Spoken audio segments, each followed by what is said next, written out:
minutes. Technology success. Don't speak too soon. Get that out. Okay, hi Lawrence. I'm going to promote you to panelist as a task force member. So you'll need to accept the invitation.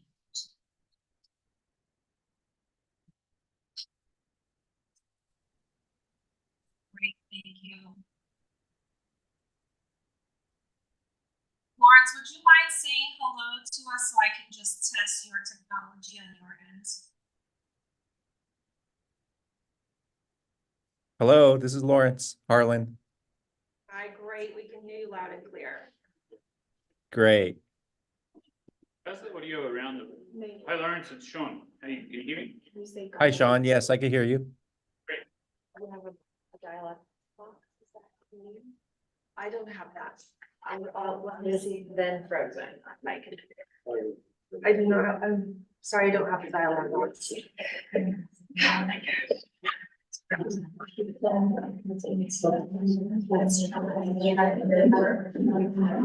Hi, Leah. Hi, Jane.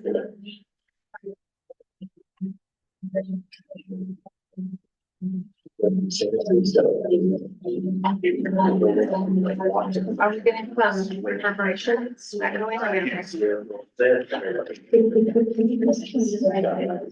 No, I didn't. Okay. It's not bad. Okay, so we are expecting, we know Ruth is going to be a few minutes late because of her train. Nathaniel, I think, is on his way in. Their way in.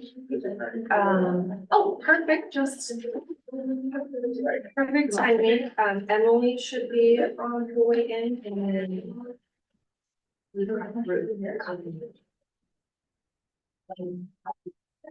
Hi, how are you? You have sis over there? Yeah. They're all sis. I'm gonna grab your names. Oh, yeah, of course.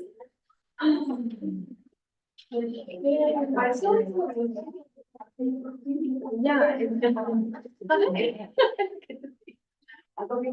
Is somebody over here? Is anybody in the room signed on to the song?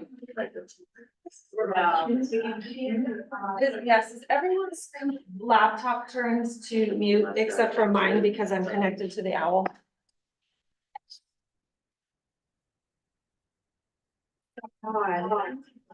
Oh. Let's just check. Hold on. Yours is on mute. Mute. Hold on, turning mine on mute.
Okay, here we go. I think we're live. Good back there? Great. Just quickly, if you're joining us online or in the room, we're happy to offer Spanish language interpretation today. And we have the instructions on how to sign into interpretation on your Zoom up on screen. So in your meeting controls, there's a globe icon down at the bottom of your screen. You'll click that, and then you'll select the language that you want to hear. So for today, we are offering English and Spanish as your option. And if you prefer to only hear the interpreted language, which in this case is Spanish, you'll also click mute original audio.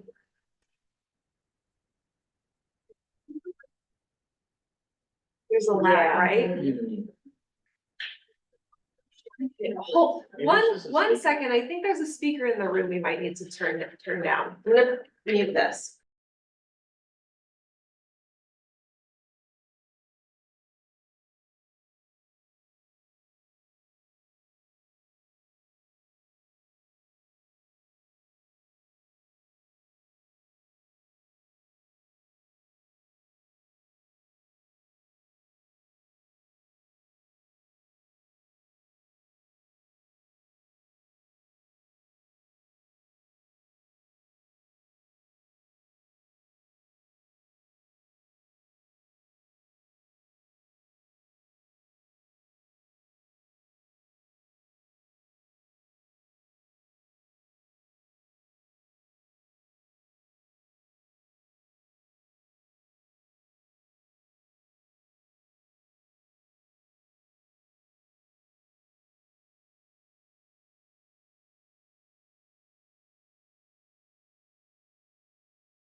Sorry, folks, we're testing audio in the room, even though we did this at 10:30 a.m.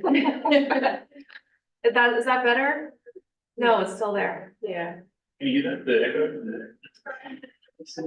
There is someone on the phone. No, but it's. No, it's me. Yeah, but you'll hear me Is it, where is it coming from? Is it coming from there? It started potentially when we started broadcasting on YouTube. I don't know how that would. But it feels like there's speakers in the room. Yes. Right? I mean, we do have speakers. Can we turn those off? Or let's give that a try since we're doing the meeting now.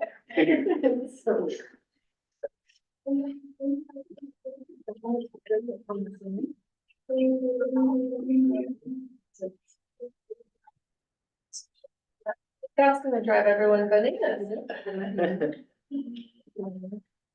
Well. I can get you though. Okay. Okay, she's gonna get a towel and come back. So do you wanna sort this out or do you wanna try to power through? Like really get in the zone? I think power through. Yeah. Okay, We got it. okay. We're gonna sort this out and power through. So, Thank you. and help is on its way. Just feel comforted in that. I started filling all the holes. Great, okay. Chair Hawkins, would you like to call our meeting to order? I would love to. Welcome, everybody. I call the second meeting of the California Agricultural Land Equity Task Force to order. And I would like to thank all the task force members for showing up today in person and online. I'm very honored to be a part of such an all-star lineup of folks, of change makers in California. And I wanted to do a special thank you to the members of the public who showed up today and for your attention to this important discussion of land equity. And now I'm going to pass it to our facilitator, who's going to establish quorum and review our participation guidelines. Fantastic, thank you, Chair Hawkins. First, we would like to acknowledge that California Native American tribes and tribal communities are the original stewards of the lands and waters of what we now call California. We offer thanks for that stewardship and will continue to work to recognize that past and raise tribal voices and knowledge through our work. Now I'm gonna go around the room and call your name to establish quorum. I'll start with folks on the room and then I will turn to task force members who are joining us remotely. Member Nathaniel Brown. Here. Member Doria Robinson. Here. Member Dorian Payan. Here. Member Leah Schwartzman. Here. Member James Nakahara. Present. Member Irene De Baracuya. Here. Vice Chair Emily Burgueño. Here. Member Chi Zhu. Here. And joining us online, Member Lawrence Harlan. Here. And we just lose connection with Member Thea Rittenhouse. I think we did, and I just see Member Ruth Dolphus Willard joining online. Ruth, I'm promoting you to panelist. You'll have to accept the invitation. And as you're doing that, I am confirming that with 11 members present, quorum has been established, and we can continue with business of the task force. Let's briefly review participation guidelines. These are standard guidelines that we're asking task force members and members of the public to adhere to for all of our meetings. And pretty much we're here to share and listen and learn from one another. So everyone has made dedicated time and space to be here together. So we're generating a space of mutual respect of each other's time and commitment by remaining fully present and engaged during the meeting. So really, if you need to have a conversation or respond to a message or something, we ask that you please do that either on mic or you have that conversation in the hallway, for example. We're also using a meeting owl in the room that's very sensitive and it will pick up a lot of side noise. And because we have a number of folks joining us online, we'll try to be as quiet with the paper ruffling and things like that at the desk and use outside voices so that the owl will pick up our conversations. Otherwise, I'm going to make you use the microphone. Nobody wants that. Or maybe we do. So let's please try to maintain common conversational courtesy, make sure that we can make this as inclusive as possible. And of course, we have many different perspectives, lots of knowledge and experiences to share. And I imagine today we're going to get in some pretty exciting dialogue where we're exchanging those ideas. So let's please encourage each other to share those and remember that all ideas are equal and all very important. Let's see. Public comment process. Multiple opportunities today for public comments. We will pause at the end of each scheduled agenda item to see if there's public comment specific to that specific agenda topic. At the end of the day, there is a general public comment session.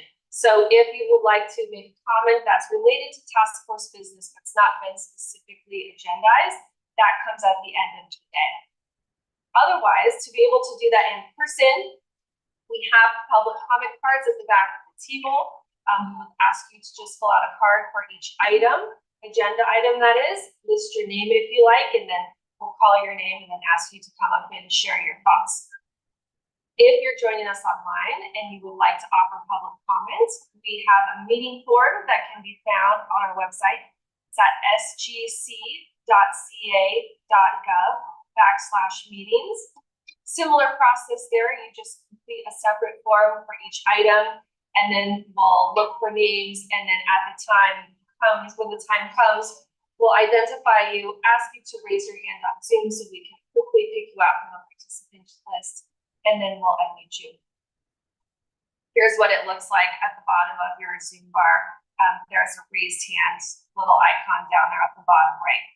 And when you do offer public comments, cameras are optional, but it is quite lovely to see some faces and see who's addressing the task force. Our plan for today, we'll start with some administrative items. We'll begin with a review of the meeting summary from our first meeting number 1, which was held on October 30th last year. Approve that if you so choose. Then we've got a staff report with various items to update folks on. We are revisiting governance documents, charter and bylaws. We did make some edits last time we met. We were ready to approve those, so we'll discuss and see if the task force wants to take action to adopt those documents. And then really the most important part of today and the bulk of the day is this discussion on land equity and related key topic areas. That then nicely flows into a work plan. So it's a bit of let's unpack some ideas, let's see what's important to you all, and then let's figure out how to take that and turn it into a work plan to generate recommendations by your deadline of January 1st, 2026. We'll review next steps and all that stuff before we conclude, after we do general public comments, and we're scheduled to go until 5 p.m. today. Okay, sound good? Any questions? Excellent. Folks online, we do have a Q&A function on there, but I just wanted to point out that we're not actually using Q&A to engage in back and forth dialogue, but if there's something that we can help you with, tech support or something like this, we'll try to keep an eye on that. But for the most part, discussion is happening in the room and then with several task force members who are joining us online, except for during these designated public comment periods. All right. First item of business, reviewing draft meeting summary from October 30th. I actually have that prepared to pull up for us. Let me just switch my shared screen here. So this, all documents can be found on the Agricultural Land Equity Task Force web page underneath the Strategic Growth Council's homepage. This was shared with you all a while ago, a couple of weeks after our actual meeting. So I just have it up on screen, and not necessary to review the document here, but we can scroll through, and if folks have any edits that they would like to propose, please let's hear them at this time. And I might have come up with the solution. I think Oh my gosh. I think my computer was off, but it was broadcasting. No, oh no, it's not victory. Okay, I apologize. Okay, we're going back. Sorry. Okay, so any proposed revisions to your first meeting summary? I'm prepared to scroll through. Would anybody like me to scroll through? Scroll down, okay. It includes a list of folks who are present and absent, a review of housekeeping, staff introduction and roles. The summary documents themselves are meant to be high level. A review of Bagley Keene, a synopsis of our conversation related to charter and bylaws,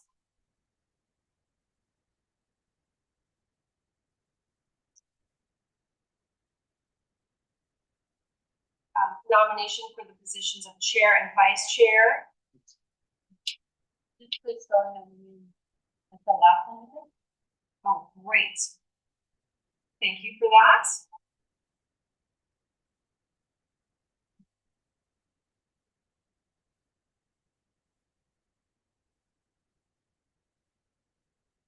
And then a few paragraphs on our conversation related to work plan and scheduling and review of your first briefing packet. Public comments and meeting adjournments with a quick review of action items.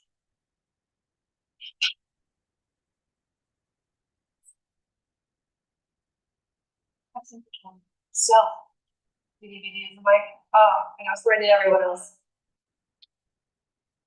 Okay, so, thank you, Rob. So now we ask for a motion to review the minutes from October 30th, 2023. Formalities, we board member to say, I will to approve minutes from October 30th, 2023.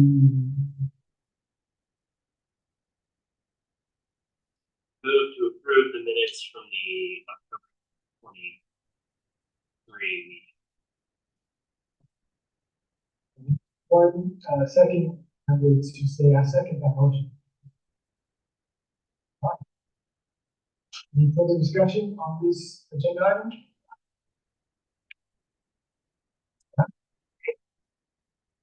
So what I've learned that we actually need to do a roll call for approval for all actions. I'll support this. So there was a motion to approve the minutes from October 30th made by member James Nakahara. Motion was seconded by member Emily Brigaño. Let's go around. If you please say aye, if you oppose, please say nay, or if you have the option also to recuse yourself or abstain. Please do. You can just pass the mic. Chair Nelson Hopkins. Aye. Nathaniel Brown. Aye. Doria Robinson. Aye.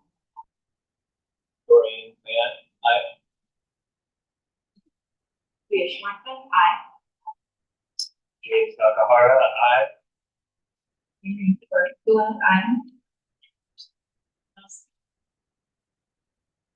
Daniel.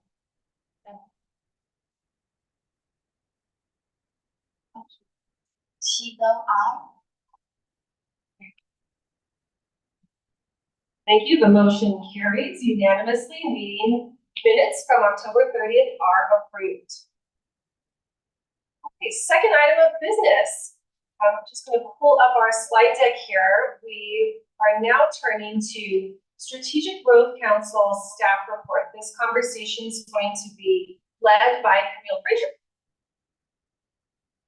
Thank you very much. Okay, so I'm going to try to move pretty quickly through this slides that I have. Most of this information within the briefing packet sent to you all, so I'll kind of briefly restate those key points. But I want to make sure that there's time for you to ask follow-up questions, open up other things to consider. So I'll kind of move quickly, but bring us back to any other topic that you think that's more time on. Oh, Megan, sorry. So firstly, we have some new task force membership updates to share with you. We have Chiju joining us here. I'm sorry, I forgot the best pronunciation of your last name. Chijo. So Chijo is joining us as the representative from the California BIPOC Producer Advisory Committee. So welcome. And a second update, we have moved the not recommended nomination forward for the Strategic Growth Council to approve Darlene Franco as the Native and Tribal Liaison who will replace the Cheyenne on that seat, vacated seat. So we are waiting for that nomination to proceed at the council meeting, which is on February 28th. So we'll be expecting on that date to have an update for you all.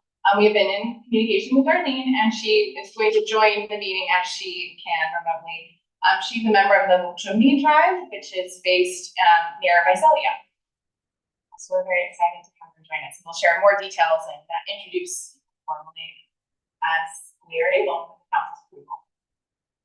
And then there's some staffing updates. So one of them, you've heard both of these by email, but I know you all previously from working as part of Megan's team at Sac State, and now I'm joining with Strategic Growth Council. So I'm the Agricultural Land Equity Program Lead. So we'll continue forward with that. And we also have Tessa Salzman, who's joining us as the Program Analyst as part of the SGC team.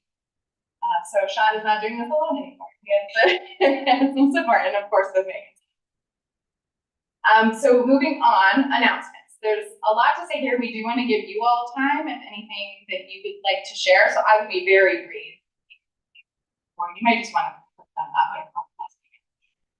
Quickly, SGC hosted its second Analyst Catalyst Conference, which I know some people have attended this year and last year. I just wanted to say it's worth going and looking at those sessions, at those models, things that were produced. And also, this is meant to be an annual conference. So if people have ideas that we might consider proposing to the steering committee for that Catalyst Conference, please reach out. You can reach out to really any of the support staff, and we'd be happy to hear those ideas and talk more about that. Just a little update that review is currently underway for the Tribal Capacity Building Pilot Grant Program, which is an exciting new opportunity that I believe we had sort of shared with everyone. So that did close, and they are reviewing those applications. They should be announced before too long, so that's something to keep your eye on. And this is something new that was not in the briefing packet. There's an opportunity for a task force member to participate as a panelist on a panel titled Building Equity and Conservation Tools for Meaningful Engagement, which will be happening as you can see there, March 19th in Sacramento at the California Council of Land Trust Conference. So this is something being organized by the team that supports SALT and Shauna Atherton and the Department of Conservation. It's one of the people organizing this. And in collaboration with Sierra Club Conservancy. So the invitation was extended if anyone on this task force feels like they would like to participate in that conversation. I have some more details and I can share those with you. And then I can forward that on to Shauna, who you work with. So that's an opportunity that is a new one to share. And then we wanted to open it up. Are there other announcements that anyone here would like to make related to the topic at hand? Briefly like to share in this space.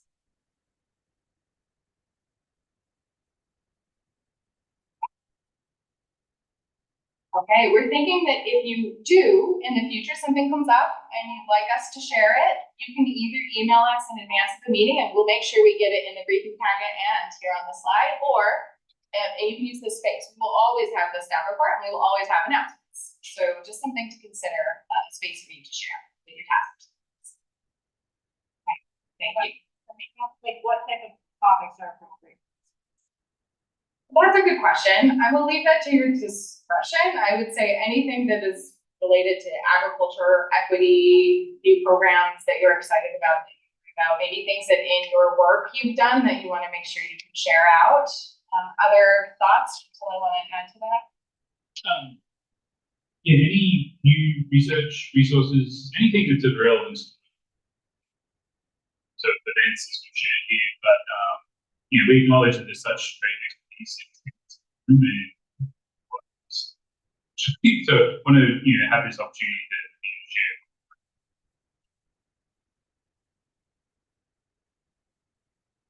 That help a little bit. Yeah. All right, yes, please. Okay, so now I'm going to talk a bit, and I imagine there might be ways you want to come back to some of these questions. I'll do my best to be brief, but clear. And respond to the questions that were outstanding from our last task force meeting, and then that might have come up since then. So please make it that first question. The first one that was brought up in the last meeting was what counts as a necessary expense by reimbursement.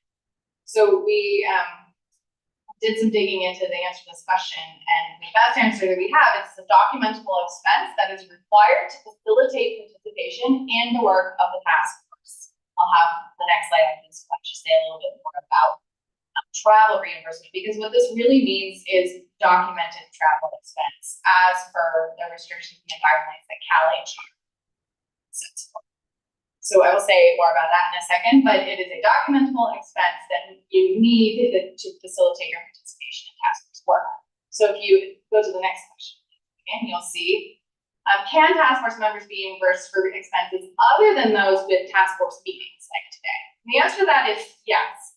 You may be reimbursed for travel expenses, right, related to work that is assigned by the task force or its subcommittee. So let's say a subcommittee assigns a particular job to one of its members to go and meet with Link, right? Something like that. That is a required work for the task force, and the expenses related to facilitating that activity would be a necessary expense that's reimbursable. So it does not have to be full task force meetings, it could be subcommittee meetings, it could be work assigned to you by the task force. The last question. Can non-task force members be reimbursed and or paid for their involvement with the task force? So this is something that we are still actively working on, because what it requires us to do is to create draft scopes of work that then need to go through approval by the city, that would establish contracts for services or work that would support the task force, right? So that could be presenting as a speaker on the agenda. So you want to invite a researcher here to present the research findings. Like that, there are ways that we can actually establish a contract for services that would allow us to then pay that individual for their expertise, for sharing their expertise with us.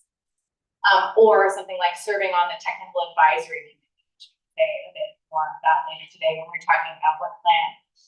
Again, so this all requires these scopes of work that SGC is creating. So as the task force decides what it might need, there would be ways that we would then have to create these scopes of work, contractor services, and share those out and have them approved by department.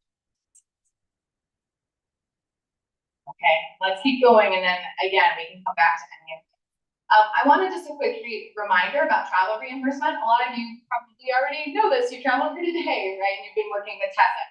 Thank you all for doing that. And Tessa really will be. Tessa really will be your contact to arrange any travel, because really we need to pre-book that travel and get authorization for that travel through the state in advance. Right, so please do coordinate with Tessa. And then it's very complicated actually to figure out what is allowed and what is disallowed. For instance, trips less than 24 hours cannot be reimbursed for lunch. That is state policy, right? There are these kind of hourly changes depending on how long your trip is, things like that. So please do look at that online human resources manual to make sure that you're setting yourself up and understanding those limitations in terms of reimbursement. Or assets. We're doing our best also to be really familiar with those so that we can easily advise. Okay, next slide, please. So we also received a question about briefing materials being translated into Spanish. This was the original question. So we have good news that the Office of Planning and Research, which is sort of the overarching agency of which Strategic Growth Council is part, is working to establish an agency-wide contract for translating documents. And the extent to which documents, like the length of documents that are covered in that contract is still being decided. So this is all things that will unfold. But I'd like to say here is that we do have funds to support the translation of documents that are produced for and then by the task force. So what we'd really like is for all of you to consider what is valuable in terms of interpretation is one thing, right? And in-meeting interpretation, and translation would be the briefing packet being translated into Spanish, for instance, and then uploaded in that language on the task force website. So what we'd like you to consider is which documents, is it all briefing packets, are definitely the final report, right? Where do those lines stand for you? And then which languages would you have? Of course, knowing that all of these things have their individual costs, so we check the budget, but we would like to hear people's thoughts on that. Not in this space necessarily, consider it and then report back to us. Let's keep going, and again, make sure. The last thing was that we had a question, how is the budget broken down? Speaking of budget, what is the budget and how is it broken down into categories? So I'm going to not talk through these numbers, I will let you peruse them here. But one thing that I did want to draw your attention to is this category, research and local assistance, that $1 million that we are anticipating spending in the fiscal year 24-25 is funded by Greenhouse Gas Reduction Fund, GGRF money, and it therefore needs to comply with the California Climate Investments requirements, CCI requirements. We have been in contact with the California Air Resources Board, who oversees CCI requirements and projects funded by GGRF, and they are excited to work with us in a way that will really use those funds in a way that supports the task force. And it might look like something that is action-oriented research, pilot projects, like mini grants, things like that. Right? So these are things we're working on right now, developing those scopes and kind of showing them with CAR, figuring out how we would move that forward. We wanted to show you that line item and give you a bit more context as what it might be able to study. I believe that concludes the slides that I have. So I'd like to hear first, Megan, open it up for task force member questions and comments, and then we'll go to public comment. So we can pass the mic if anyone wanted to. Any follow-up questions, comments, thoughts?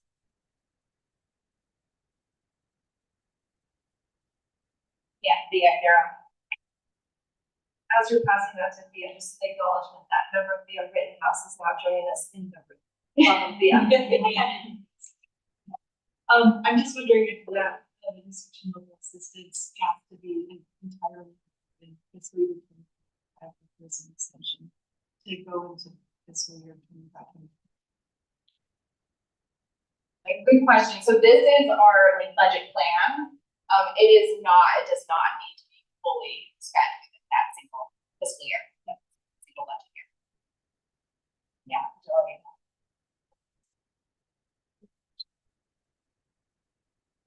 So I just wanted a little bit more clarity on those funds. I guess I'm not. Give some examples of what grades of funds. Yeah, so it could be something like funding grants of like $200,000 to do the planning work to get to the point of land acquisition, right? Something like that. It could be used to support, if you have a particular research objective, could be used to set up a research contract, right, to do that research. There's flexibility there. The thing that's important is that it would need to fall within those restrictions that CCI sets for. So just to be clear, when you say a planning grant to support, you know, getting to the acquisition, do you mean for farm? Yes, it could be. I will just add to our, and why the details on this are limited at this point. We want whatever we're doing with that to be informed by the goals that you set.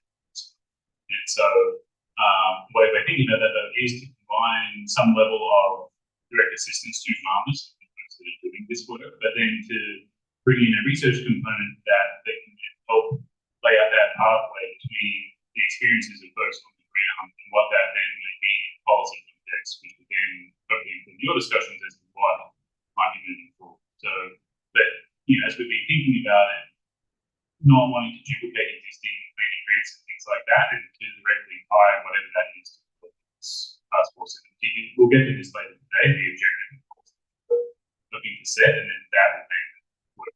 That's what we're in this.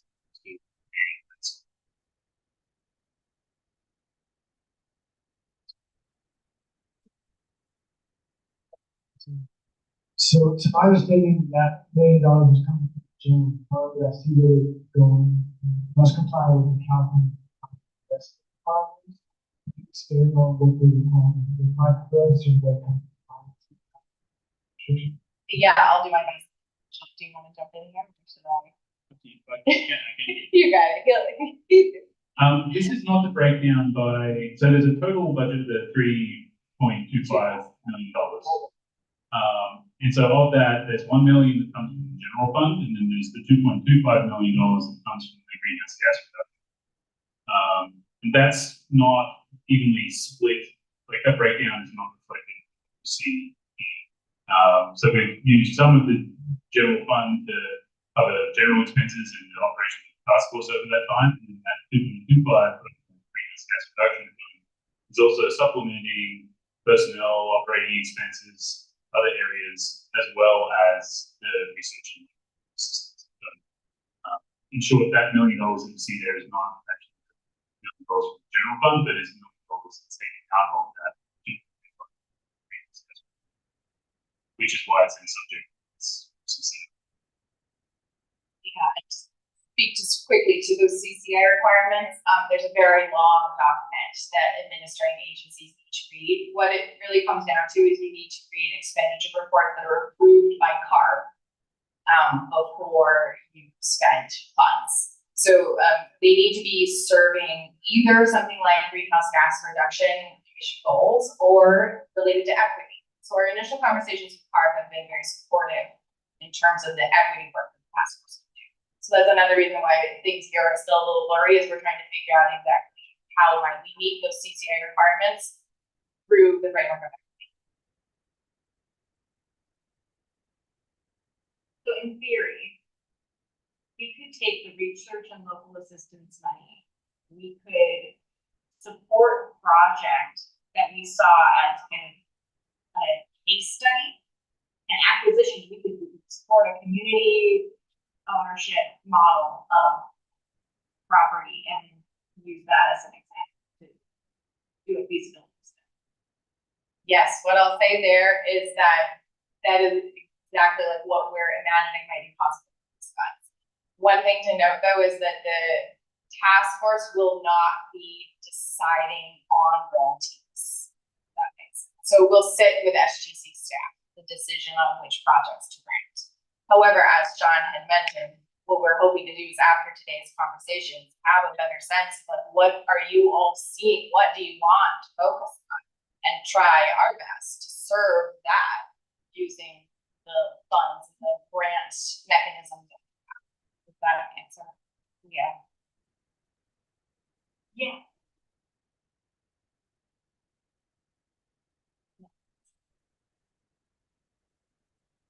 This breakdown, right? The $1 million will be decided on and distributed by SGCC. Yeah, so the task force will not be distributing that money. Guys vote on how you go about deciding who the funds go to? We have a review team, that would review all applications. Who's on the review team? It has not yet been created. If task force members have like thoughts on that, I think they're always open to different. Does that have to be in staff though, right? We do not know the answer to that. Shiny and. Yeah. So just amazing. I think it's exciting, and I know that $1 million sounds like a lot, and so you try this. Not a lot of money at all. So it really would be like a case study, you know, and there's like so much more need than $1 million. So my thought is before we get into that, I would love to hear from some of the folks who have been working with these types of communities like Manzanita Capital and Minnow and the farm workers to try to be landed, so we can hear directly from them, like the nitty gritty of what's difficult and what kind of barriers and things they would like to see a statewide kind of response to help these, you know, before we get into, you know, choosing which, you know, to go with the case study or something like that. It feels like if we could set up to make sure we're hearing from people who are out there without support and hearing from them what the barriers are. There's some really exciting work being done by groups. Can you, sorry for my question, can you tell me what we call those types of groups?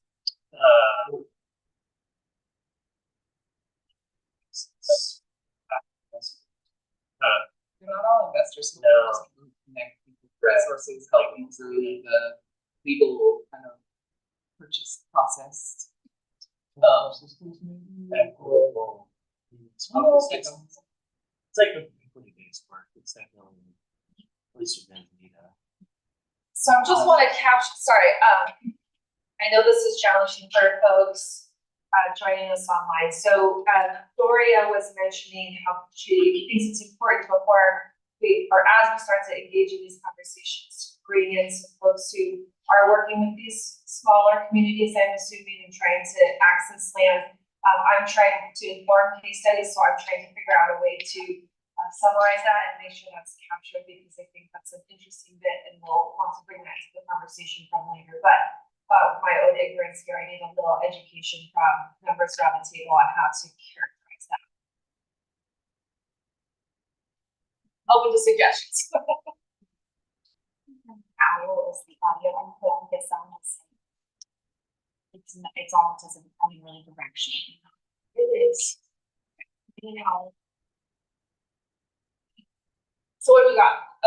So I would say that there are groups that are working already to facilitate land access for disadvantaged farmers, tribal communities, and they're doing it without support, just through social networks that they currently have. And so it'd be really great to hear from them, like the models that they're using, the barriers that they're coming up against, because I think some of them are things that are unusual. You know, we get to them, you're like trying to struggle with, you know, purchasing land as a collection of people, you know. Okay, you know, so I feel like it would be really beneficial to hear from the ones that I know about are Manzanita Capital, Minnow, which is more in Southern California. And then I just heard of a new one that's focusing on transitioning farm workers. Okay. Thank you. And I'll just say that there are many ways that the task force can just to hear from people and bring those lessons into the task force. So we may do talk about the work plan later on. We'll have a slide that says resources available to the task force, and it will list things like inviting speakers, right? Which I know if you're talking more about also how might you support that with funds available, but I just wanted to also say that. More like wanting to make sure we hear from folks like that before we make decisions about how to increase this relatively small pot of money. And that small, because it is a small pot, we don't, not that we don't want to, but we don't have to use it on a pilot project. We can use it to gather research, to meet with these groups, to compile information as well.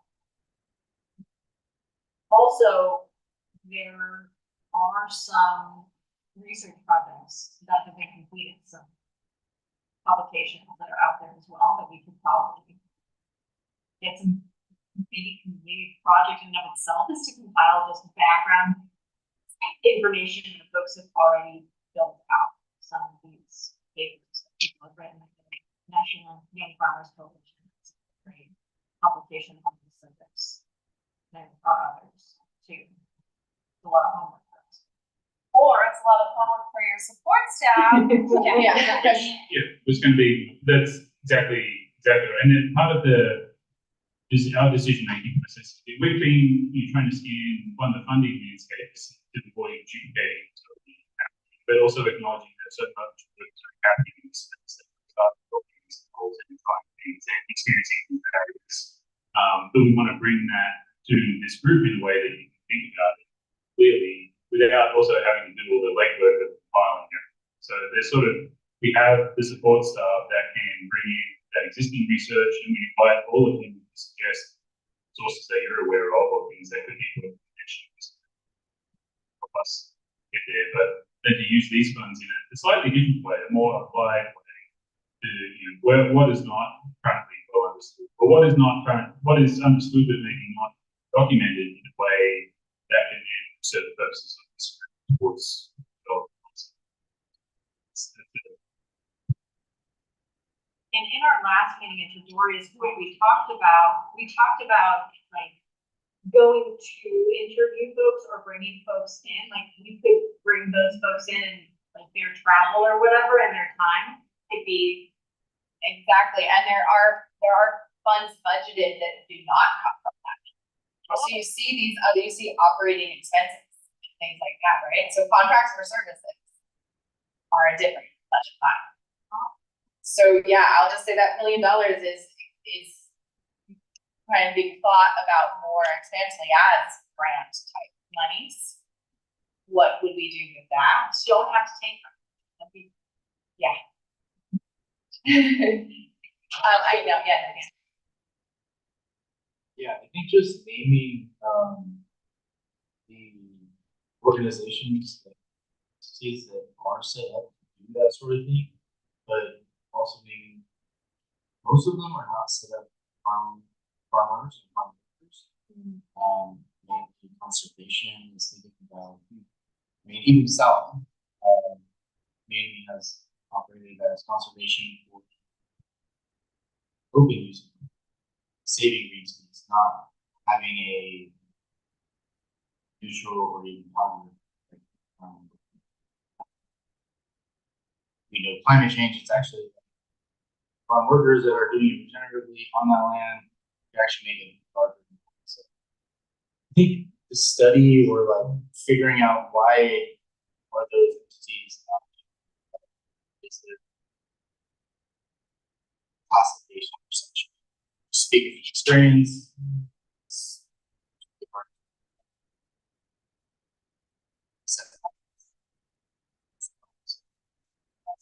putting that on farm workers isn't necessarily the smartest thing.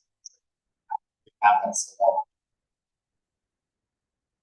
I think we're starting to almost explore conversation threads that we're hoping to get to after staff reports, but if there is ties, no, it's actually really, really good. That's a good point of being here today because we want to get to that section. But just checking, other questions on the budget or, lost the mic here. Other questions on the budget? Feel free to stop me if I'm wrong though too, because I wanna make sure we're making space to unpack that. Or on any of staff that, report staff items report. from task force members. Maybe. Are they all off now? They just went off. Okay. Maybe some. No, I think, just confirming you can still hear us on Zoom. Maybe Lawrence, I can ask you, or Alex to say something, or Yeah, I could hear you on Zoom, but it's quality is poor. you're still, I really apologize for that. We've got tech support in the room trying to help us with the microphone information situation. I'm not sure if the microphone is on. I don't think the microphone's on. And it said it's on for Zoom, but it's not playing in the. Oh, okay. It's not, that's not. The owl's not playing on The owl's not playing.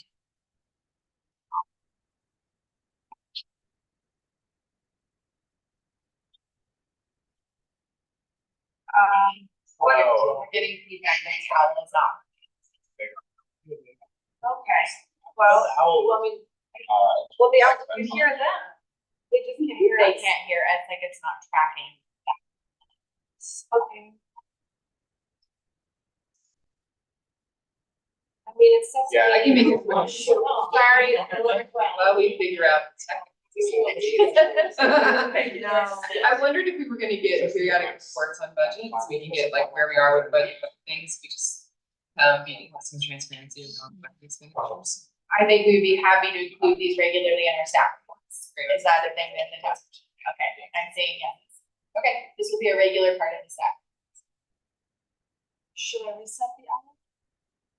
Right, maybe to give it a try. We have, after this, and we talk through charter and bylaws, we do have a break scheduled during which I can reset the owl. I understand it's getting very challenging for everyone in the room and online right now. Do we want to try to do that now? Okay. Apologies, and then we're gonna come back to public comment on the staff report, but just 5 minutes or so, quick stretch break. If you need the restroom, it's outside the hall to the left. Water fountain is 2 hallways down to the left.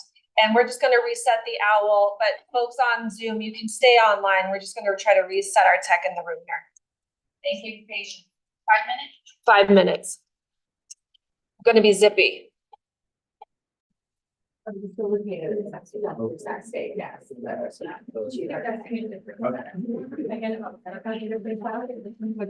so that's really if you this will use the mics directly into things. Although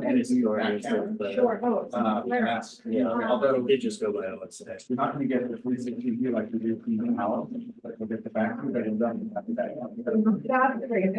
We had. Meeting and then. It's like, okay, so you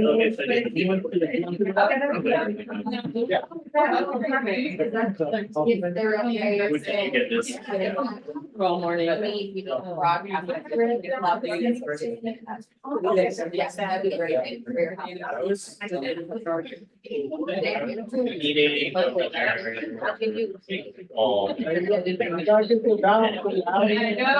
know. I think they were trying to figure out.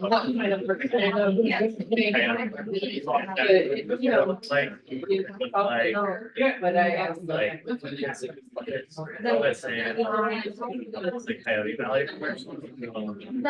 Yeah. I think I saw his name tag. I don't know if he was there. He might have been there. Yeah. Makes you want to hear down the hall. Yeah. I don't mind. Yeah. Literally asking because of the happened. Send me this email. Forward you this email that you already have.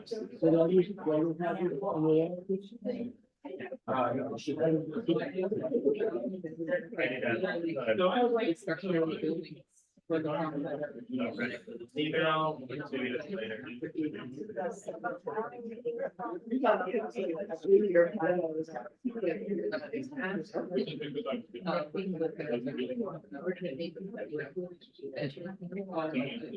They want now.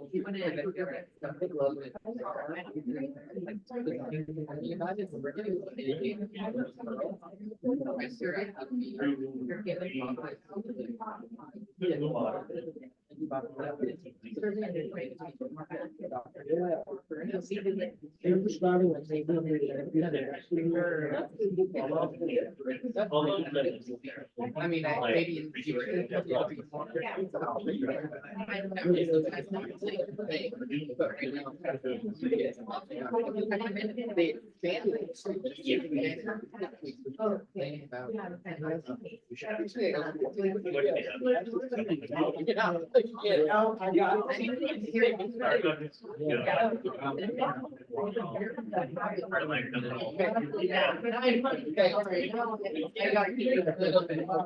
Yeah. But we try to make the argument before and after we run 9 months. Way cheaper. The state, whatever, as long as people tell us, you know, for that medicine, then it is for other medicine. And, you know, so, and they also expanded qualifies, so, you know, that one of our explained is that if you're pre-diabetic, if you prenatal, or if you're pre-high blood pressure, you didn't qualify.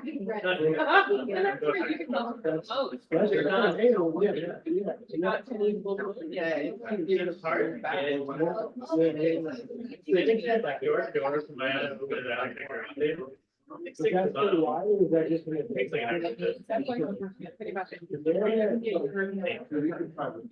Sign on to it. That means that all medications are. Yeah. All documents. Medical.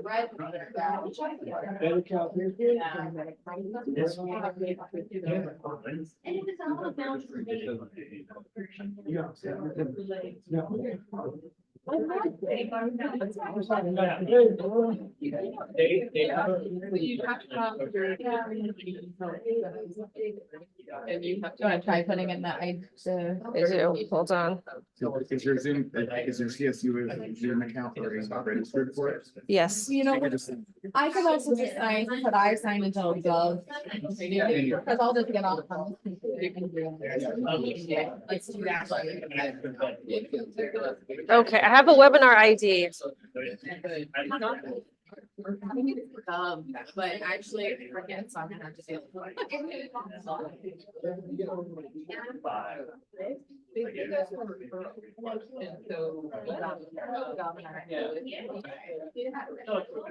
Yeah. Okay, so you're logging in? Yes, yeah. Okay. Number is gonna pick me off the system. Okay. Honestly, the way you get it, like, but I think I need like a structure. We've been trying to.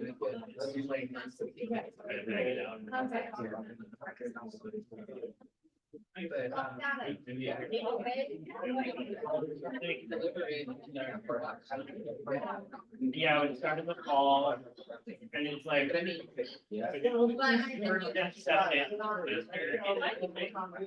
and then once they get Online system there. Friday, Saturday. The rest of it all. That's like the cool format. Oh, it's a webinar, so I've gotta go. Web, right, I have to go into like. Oh,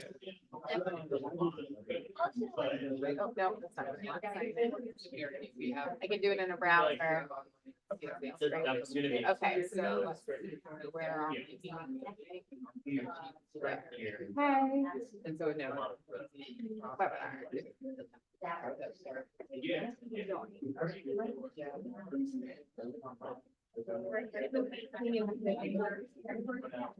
So, okay.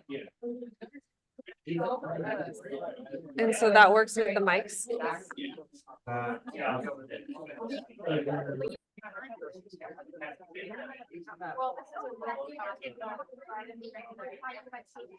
S1. but, you know, like the folks that we've been working with, they like radio, like,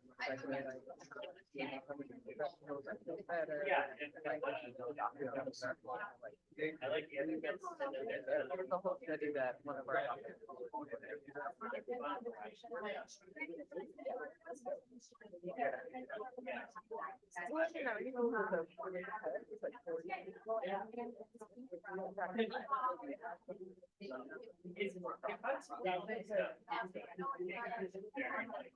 Oh, we never, yeah. This is a cool, that we did with them. Got different funds.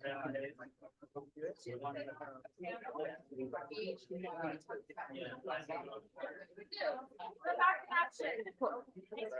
All right. I would love to make like choose one of those photos, the other one like out there, and the third one like ideally like going in the opposite direction. Not ideal. Okay, folks, we're back in action. A million times better. Thank you. You're our hero. I know. A round of applause. What's your name? Tyler. Thanks, Tyler. No, that's great. Tyler saves the afternoon on a Friday. Yay. Okay. This is for me. What do I? Oh, I don't do it through this? There. It's on, I'm sharing screen on my. Okay, wow, we put it down beautifully. Thank you. Okay, so we do still need to continue use of our microphones. I'm going to get the third one so we can pass them around, but we're now connected to room audio. Our camera is stationary, so folks joining us online, you'll just be able to see the room as a whole, but it's more important for you to hear the discussion. So thank you so much, Tyler, again, for helping us work that out. I'm going to put this other microphone on this side of the room. It's currently off, but we'll just share that. Okay, so let's check in. Are there any members of the public who would like to comment on an item specifically related to the staff report? Sub items include task force membership, report out on action items from the previous meeting, response to questions from the previous meeting, and a review of the budget and announcements. Looks like we've got 2 folks in the room, at least for public comment. And then Tessa, I'll ask you to check online to see if we have folks online. Okay, you have to use the mic. Hi, greetings, I'm Adam X, Director of Finance for Community Alliance for Family Farmers.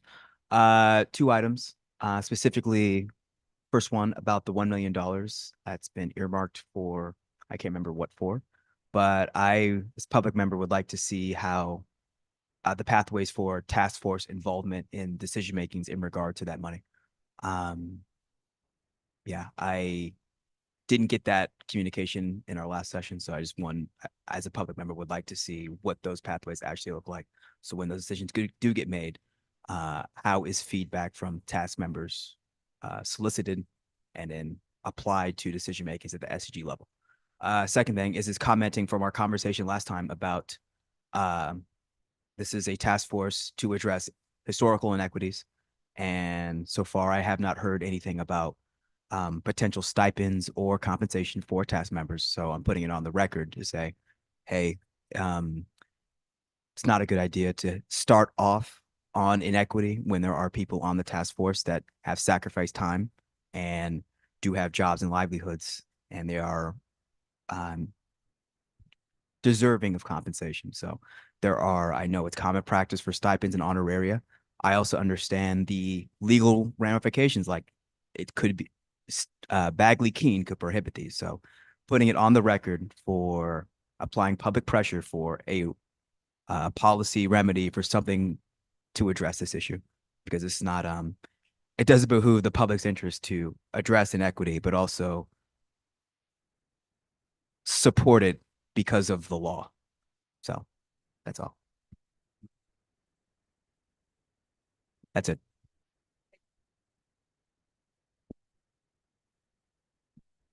Good afternoon, everybody. I'm Wasir Martin Bay, President of Wasirs Bridge. My question is, will the outreach to engage with the community for the potential projects that you all will submit, is that under the 1 million or is that under the general ops? Because it's going to require a lot of outreach to get people to submit. It's going to require culturally relevant outreach that's relevant to the intricacies of the different diasporas of California. So that way you all can get the amount of proposals that reflects the inequities of our agricultural land in California. So that's just my question.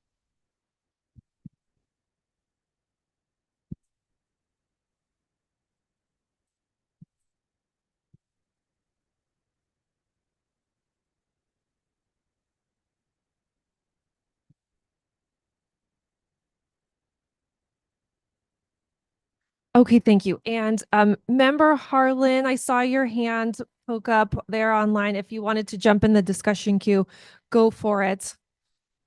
I think you're unmuted. Hi, Lawrence. Hello.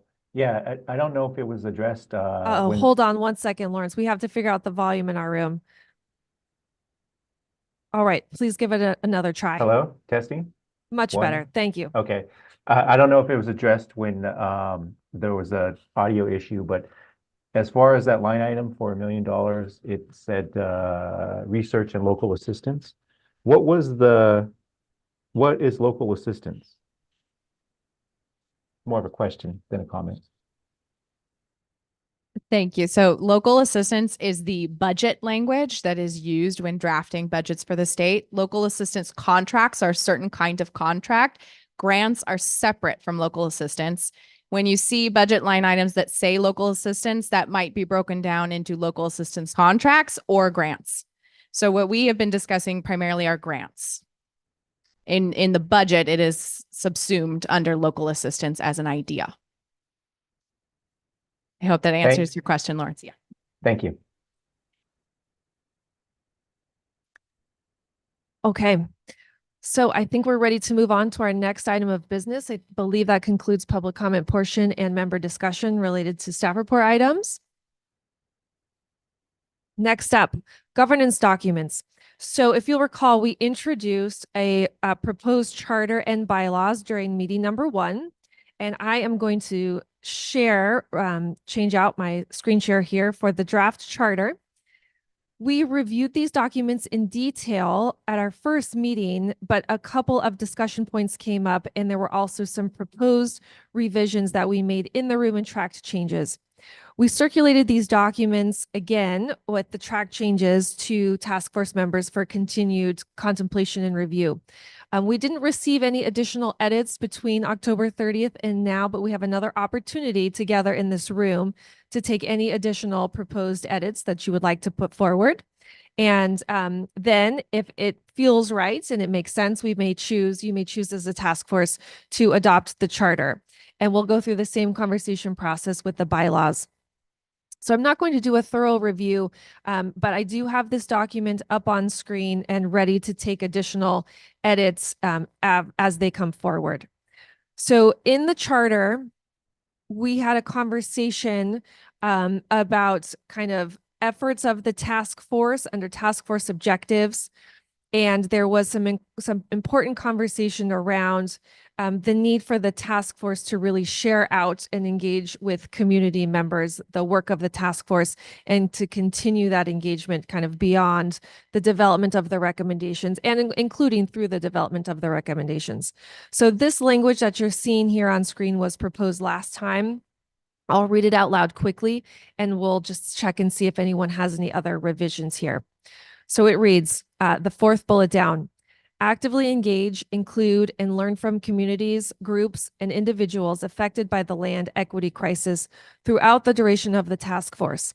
Upon final adoption of recommendations, share recommendations with communities involved in the process with options for follow-up and/or next steps. May I pause there for a second and see if folks are generally still comfortable with that language or if any other revisions would like to be put forward?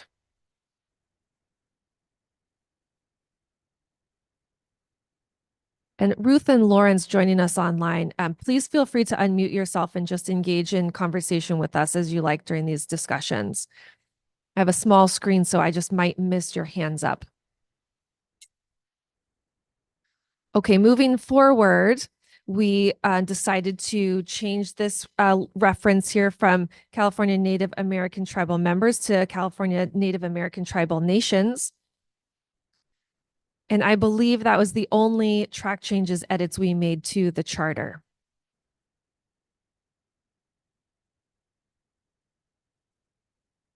Okay, let me pause here. How are folks feeling? Further discussion? I see a couple thumbs up around the room. I lost my participants panel. Yes, here we go. I just really a point of clarification on the technical advisory committee. And just clarifying expectations on like how often we will meet with those experts, who's going to decide who they will be, and what type of subject matter experts will be a part of it. Will be part of the task force meetings, subcommittees, both. Just kind of like more logisticals on that committee. Thanks, Nelson. So this, again, we have a bit of cart before the horse situation here, but as we get to the discussion later today about specific topics that the task force is interested in, that then informs, who might be suitable technical advisory committee members. At this point, we don't have individuals in mind necessarily for those roles. We sort of have a list going of folks who've expressed interest in the work of the task force, but it really depends on the work that this body wants to pursue, and we will work very closely to make sure that they're the right people to meet those goals. So more to come on that once we, again, today get some clarity on the particular goals and objectives. Oh, yeah. So that the way we were thinking at this, and this is open for discussion here too, was to initially have folks involved on a more ad hoc basis. So if there were specific policy issues or areas that needed some additional guidance on, that we'd have someone to turn to address that.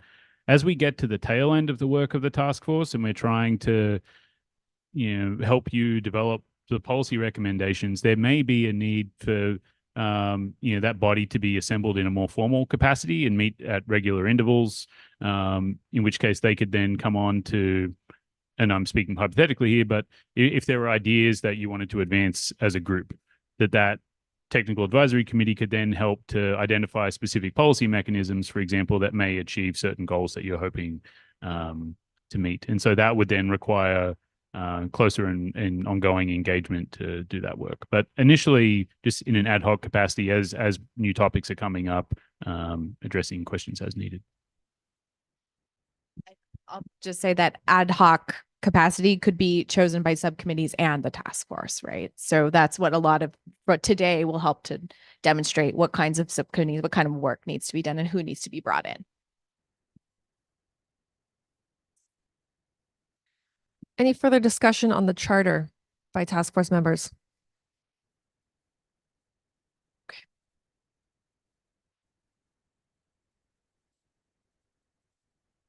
Okay.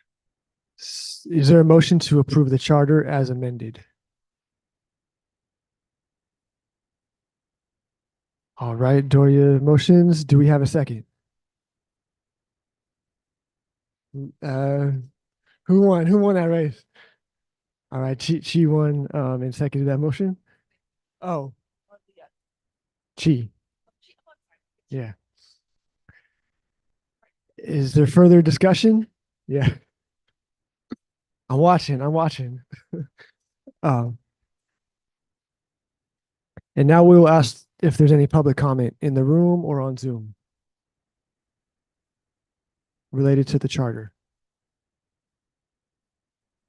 No public comment. And now we will ask the members to vote in favor of the charter by roll call. Aye. Nelson Hawkins, not aye. Nathaniel Brown, aye. Doria Robinson, aye. Dorian Payan, aye. Leah Schwartzman, aye. James Nakahara, aye. Irene Dabarikua, aye. Leah Rittenhouse, aye. Emily Burgueño, aye. Chizo, I.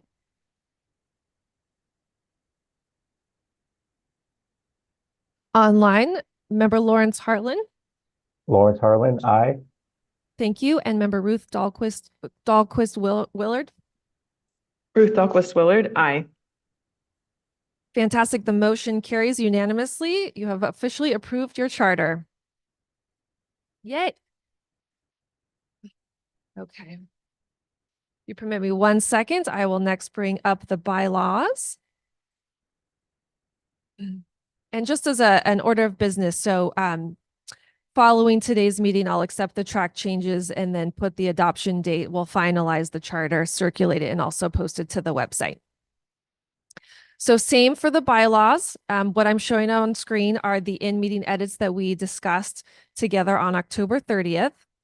And scrolling through, we talked through the purpose, membership roles and responsibilities, just some small language cleanup here. Instead of the word hiring, this is actually appointment. Oh, nope, we're sharing Ruth. Hold on. Thank you. Here we go. We'll start back up at the top. Bylaws.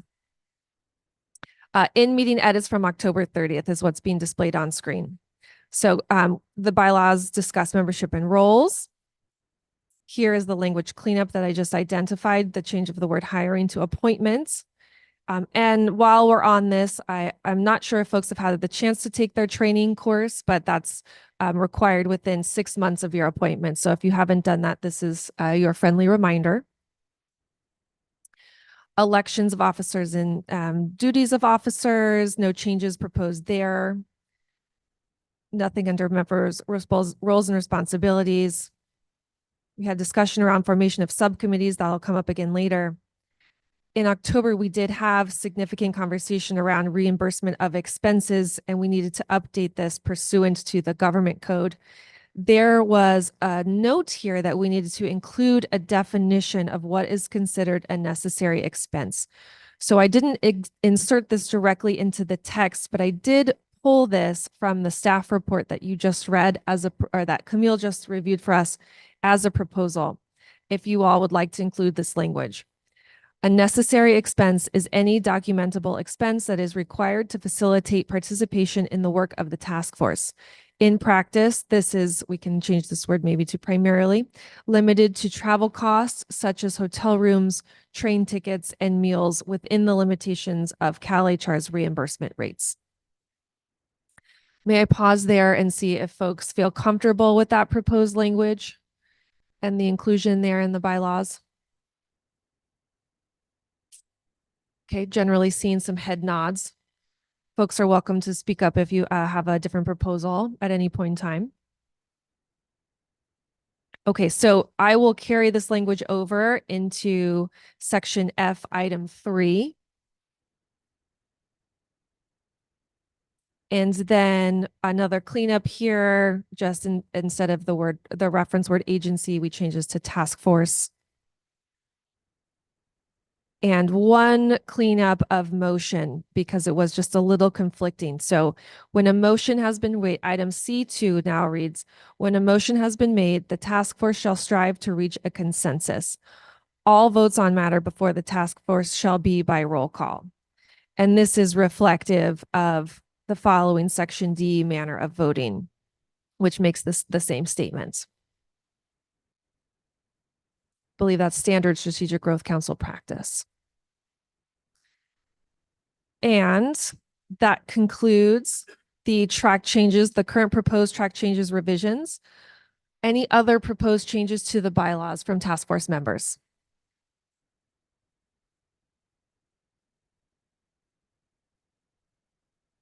Okay, I'm not seeing any. Great, we might be ready to call the question. All right, is there a motion to approve the bylaws as amended?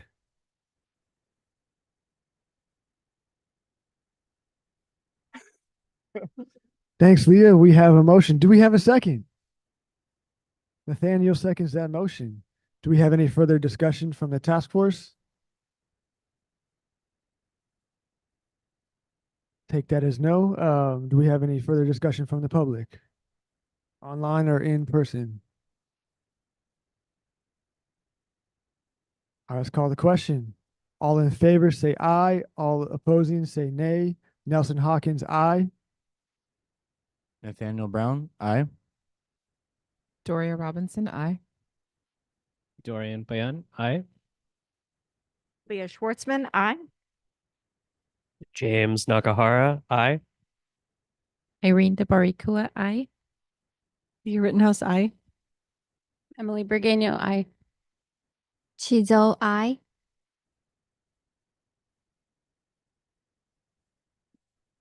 Online, Lawrence Lawrence Harlan, aye. and Ruth, Ruth Dahlquist Willard, aye. and the motion carries unanimously. Adoption of the bylaws. Congratulations. Yay. And we are now 15 minutes ahead of schedule. I think that is wonderful news because this is the conversation that we really want to spend the most time on. Okay. We're great. Good, because we took our break. So folks are ready to dive in. We're going to flow. So this is the biggest conversation for today. We're calling it land equity and related key topic areas. To frame this, we're going to start with a summary of the introductory conversations I had the pleasure of having with each task force member before we officially convened as a group. So by way of background, once the nomination process was complete and we had our task force members selected and we were starting the engagement process, I was able to have one-on-one conversations as your facilitator with each task force member and get to know folks, say hello, give a little bit of background on the effort, and then more importantly, check in with each person and ask a standard series of questions related to definition of land equity, aspirations of the task force, some of the important topic areas you were hoping to discuss, what you might identify as challenges and opportunities. And they were informal conversations. They were excellent conversations. And so what we wanted to do from that is prepare this kind of high level summary of key themes. We started to distill some similarities that we heard from folks and some interesting ideas. And we collected those in the briefing packet they're shared with you. And what we really want to do is leverage that as a platform for conversation. So just as a disclaimer, this is stuff that we heard that we're sharing out. We tried to stay as true to the language that you all used during the conversations as we could, but also I was also taking notes and chatting with folks. So there's no transcriptions in here. Everything is anonymous, it's summarized, there's no attribution. We probably missed some very important things, which is exactly why we're starting the conversation with this as kind of a little platform to dive from. And so this is the context that I just went to. So we were working on this and really considering the inputs, pulled out some detail. It's provided in the briefing packet. Folks online, if you like to track along, you can access the briefing packet on the SGC website, but we're gonna give you kind of a high level overview in summary format here. I'm going to ask Tessa actually to support this conversation for us. Oh, you have a mic. Great, get us started. Now, is that working? Okay, great. So yeah, essentially, as Megan said, what I'm going to do is try and reflect back to you all what we have written in the briefing packet and essentially a synthesis of what we heard in your responses. So if you can go to the next slide, Megan. Well, I guess, sorry, maybe back up. We can go through this. So essentially for this part of the discussion, I think we have about an hour and 15 or so. We'll see. And it's going to be in two parts. So first, we're going to start out with the land equity definition, a starting place, a working definition. And I'm going to kind of just reflect back, like I said, what we heard from you. And then we're going to open it up for discussion. So then we want you all to, let us know and discuss amongst each other what you would add, what you would change. And then once we feel good with that part of the discussion, we'll move on to the next part of the discussion, which will be focusing on these key themes that Megan mentioned. So we have 7 high-level topics that we tried to really organize what we heard from you around. And so then again, I will kind of share out what you hopefully saw in the briefing packet, give a little review, and then open it up for discussion again. So that'll be the format. We have some prompting questions, so let's get into it. Okay, so defining land equity. Acknowledging this could take days and hours as a group. So what we're starting out with is just, yeah, you can advance, Megan, thanks, is just, a starting place, a platform to launch from. And what we just wanted to prompt you all with is that we don't necessarily expect to get to like a final definition that we would 100% all, stick with, but we want to hear your reflections to kind of start us out. And then it might happen that some members feel really inspired to create a subcommittee or some type of working group to really finalize that. So just holding that in mind. These are the reflection questions that we want you to hold as I share out this definition. So you can read through those. I guess for folks online, what resonates about the summarized definitions and descriptions of land equity that you are about to hear? What would you add? What would you change? Questions, concerns. So be holding those questions. You can go to the next slide. And so, yeah, here we go. Essentially, what we heard, so just to kind of start us out with this section, across those conversations, you all shared a really wide range of specific people and specific populations and groups that are the most impacted by land inequity. And so this is a set of people and populations who we or who you all expressed caring about most in this work. And again, that was just like a single conversation. It doesn't mean this is a fully comprehensive list, but again, a starting place. And we invite you to kind of just take note right now. If there's missing groups, missing populations, feel free to jot it down. We can get back to this slide. And yes, so that's not in order of priority by any means. It's just alphabetical order. Just a list of the groups that were mentioned in those conversations. Okay, you can go to the next slide. And then essentially there were 2 like high-level key points that we kind of pulled from the notes on those conversations. So the first, key point 1, land equity means fair and just access to land. So super high level. Also really important, fair and just access to land. So some of the specifics that you all mentioned are listed underneath. So what that means via these conversations that you had with Megan is that land is available, affordable, and accessible. Community control of land and resources is a central tenet of fair and just access to land. It means that small farmers can own land and that land is returned to tribes. So these were some key principles we pulled out that we essentially summarized in this key point 1. Land equity is fair and just access to land, So we can go to, key point 2.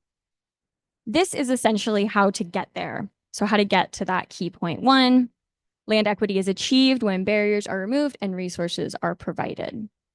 So across these conversations, there were many barriers and solutions that you all shared.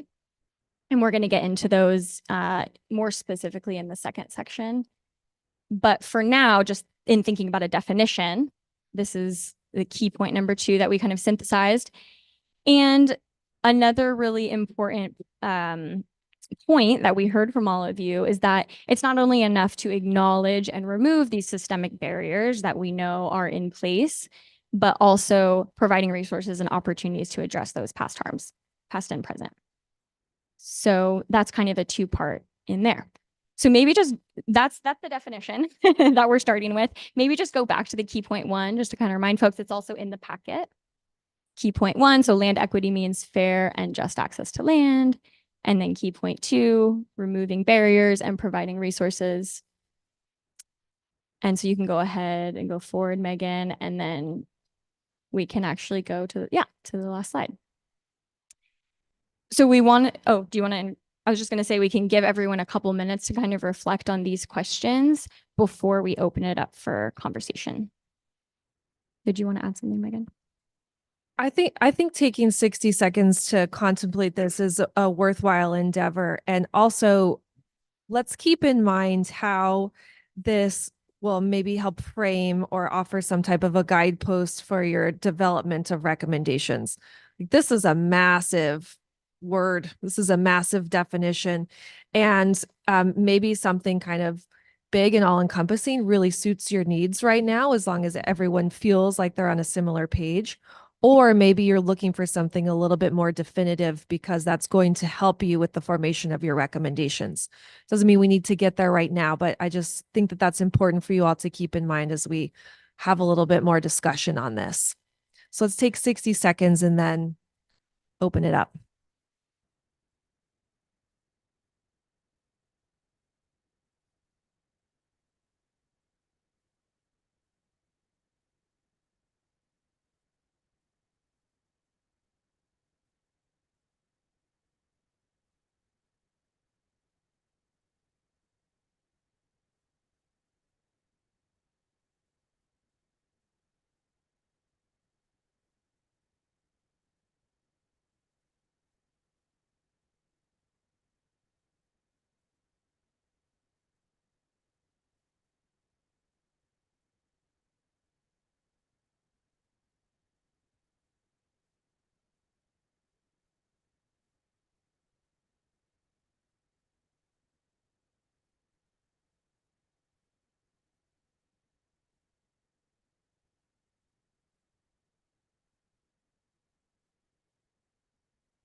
Okay. Who wants to share some thoughts first? And we're going to take notes in various forms because I suspect over the next hour and a half, we'll engage in some robust dialogue. So I do have a whiteboard, not sure how easy that is for folks to see, but at the same time, I have a notes document open. At the appropriate time, I might flip back and forth so we can see some of our high level notes kind of coming to fruition here. But let's see, let's get it all out on the table. Who's first? Emily, would you mind passing a mic on that side?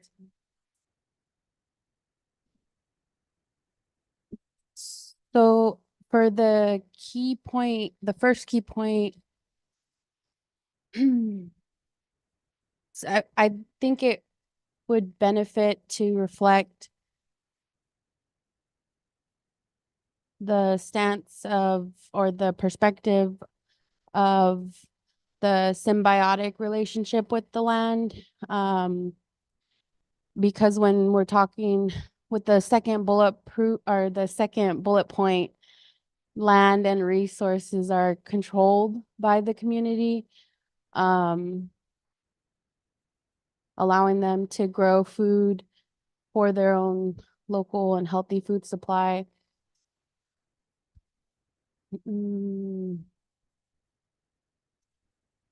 What I mentioned at the last meeting, in our traditional language, the word for land and body is the same word. There's no word for nature or wild, because we don't separate ourselves from the land. So I would like to see somewhere in the key point, the first key point, somewhere reflecting like land as a relative, not just a resource. That way you can understand where some of us are coming from in the sense of like that symbiotic relationship with the land. And I'll pause there.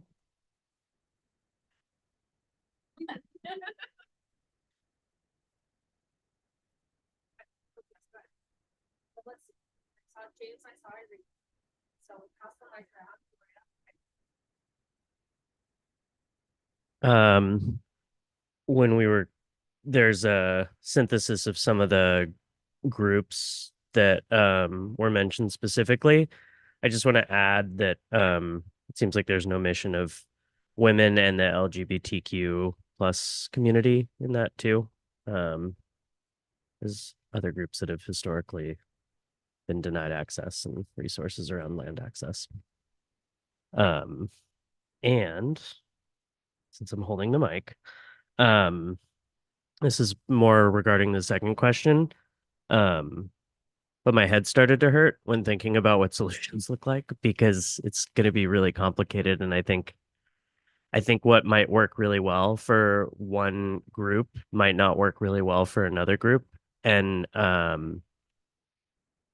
yeah. Oh, I'm James Nakahara. And I've been speaking for 2 minutes or so. But yeah, just that's just coming to the front of my mind. And something to consider. But yeah, I'm done. That's the second question. What questions, concerns, or tensions arise. That's just like a concern / tension that arises for me is that like I think if it's just going to be challenging to try to think about universally beneficial solutions as opposed to like how different things will look for different kind of groups of people who have lacked access historically. And even among those groups in different places. I mean, so many things are, dependent upon the locality in which they're taking place. And I'll just add too, lastly, that I am holding some tension around figuring out what lines can move within kind of existing governmental structures, what things need to happen through either executive order or some type of legislative change. Like I think there are certain things that can happen at a local level or a county level or a state level, but certain things that we might suggest as policy changes won't be tenable without some combination of like, an executive order or putting forth some new legislation.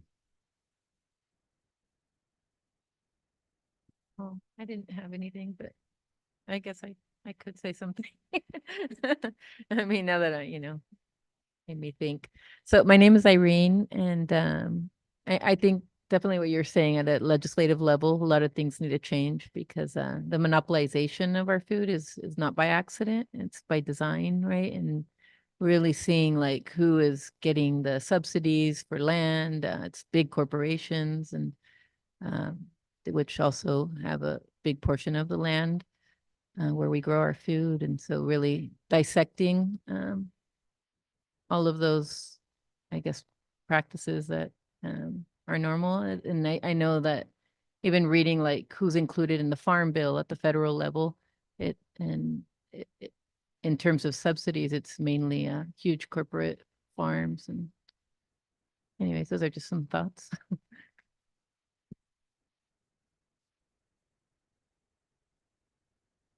Hey, this is Doria Robinson. So yeah, I think about the first point and that kind of second bullet point that says land and resources are controlled by the community, allowing them to grow food for their own local and healthy food supply. I think that's good, but I'd really love to see more of an approach to this that is around creating a principle of land equity. And for me, a part of a principle that would need to be included for it to really be land equity is this concept of public land for the public good. And I think that it does not mean that we should only be considering public land for the public good. I think that there's things that can be done with private land that should be done as a part of this process that involve private land, but I want to address public land at this point.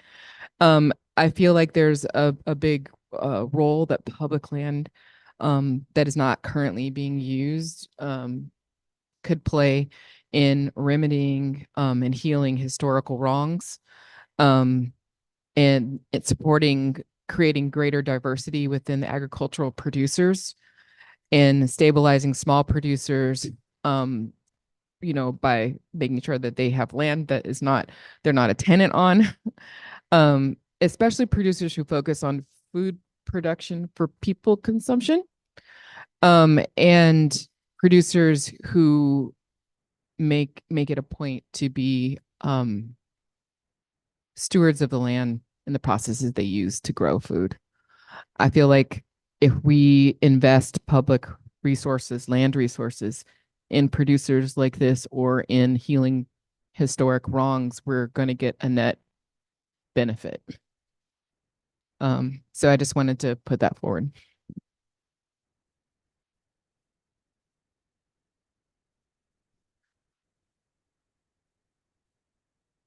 Ruth and Lawrence, when you're feeling compelled to jump in, please go ahead. I'm not keeping a close eye on a hands up over here.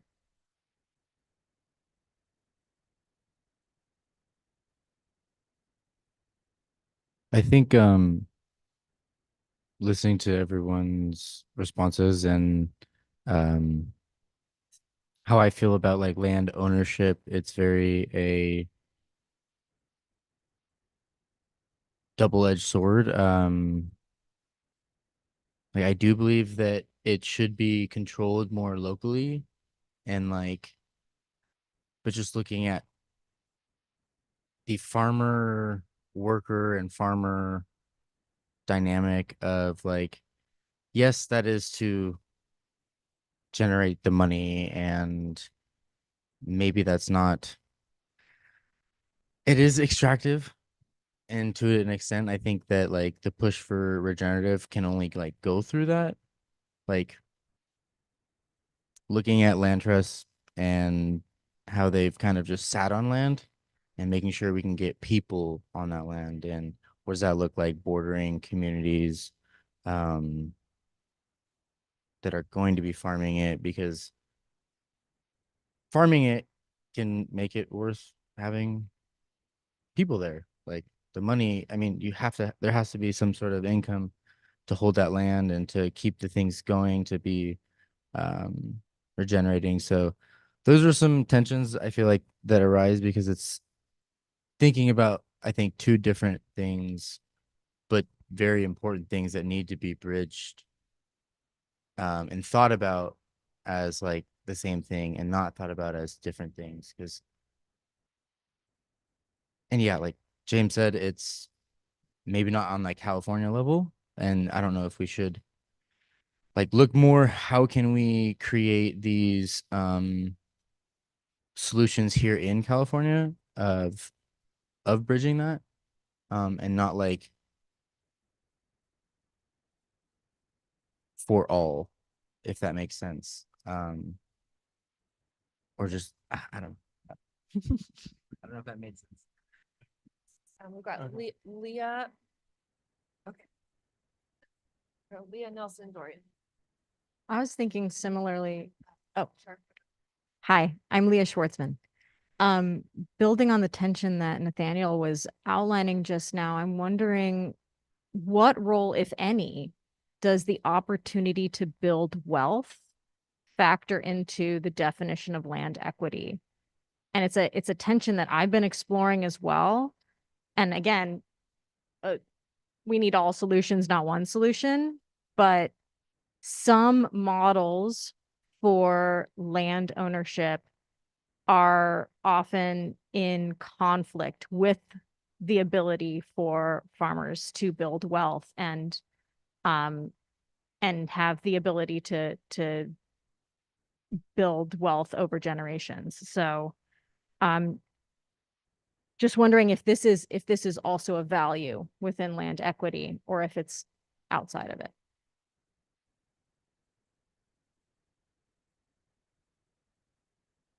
Yeah, well, if we're kind of building a loose definition of land equity, does wealth building or the opportunity to build wealth or even the barriers and systemic barriers that we've seen to wealth building have a role in land equity? You want to respond and then we'll go to Nelson and Dorian.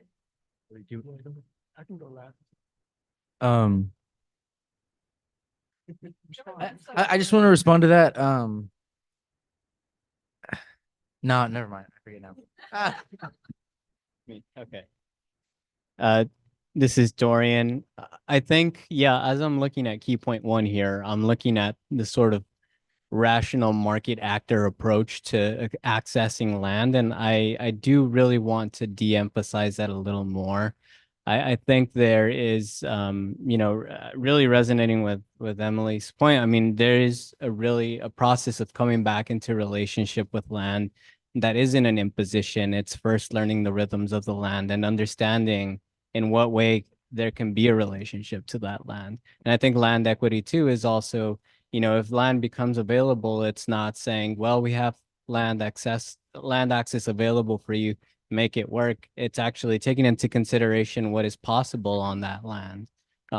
Instead of, I think really repeating this sort of colonial imposition of this is a productive use that I want to put on the land versus this is actually what the land is inviting me to be in, in its reciprocity with. So I guess in a way, wanting to bring the agency of the land to you and understanding what is possible when we come into relationship with it.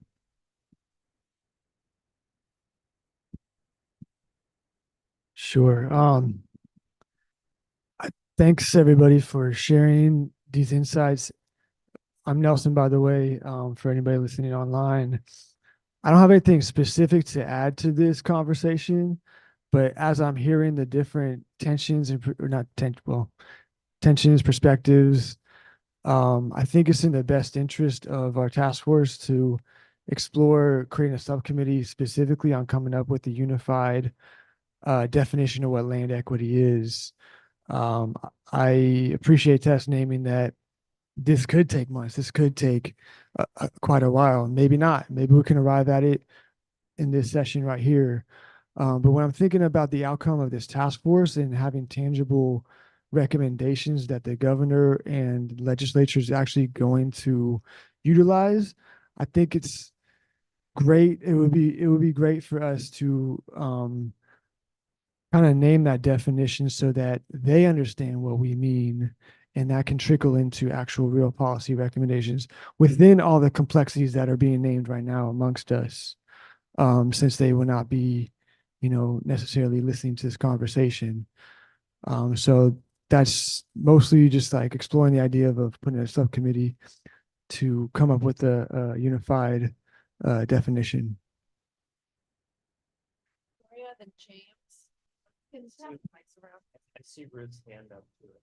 Oh, Ruth, great, thank you for that. I can only see. Would you mind if we ask Ruth? Yeah. Ruth, you want to unmute? I don't know if they can hear me. Ruth, please go ahead when you're ready. Sure. Thank you. I just had a quick comment, and looking at the third bullet point of small farmers can own land. I think I would add to that, beginning farmers can acquire land. I think sometimes I think about can people choose farming as an entry-level profession? And farming is getting so technical in a lot of ways and complicated, and acquiring land is difficult, and that limits beginning farmers in what they can do to start off. And whether that's someone who is wanting to go back to the land or somebody who is maybe an immigrant or a refugee and farming is something they know from their their previous work, and it's an easy way to start off in their new place. So I just wanted to add that, that's all.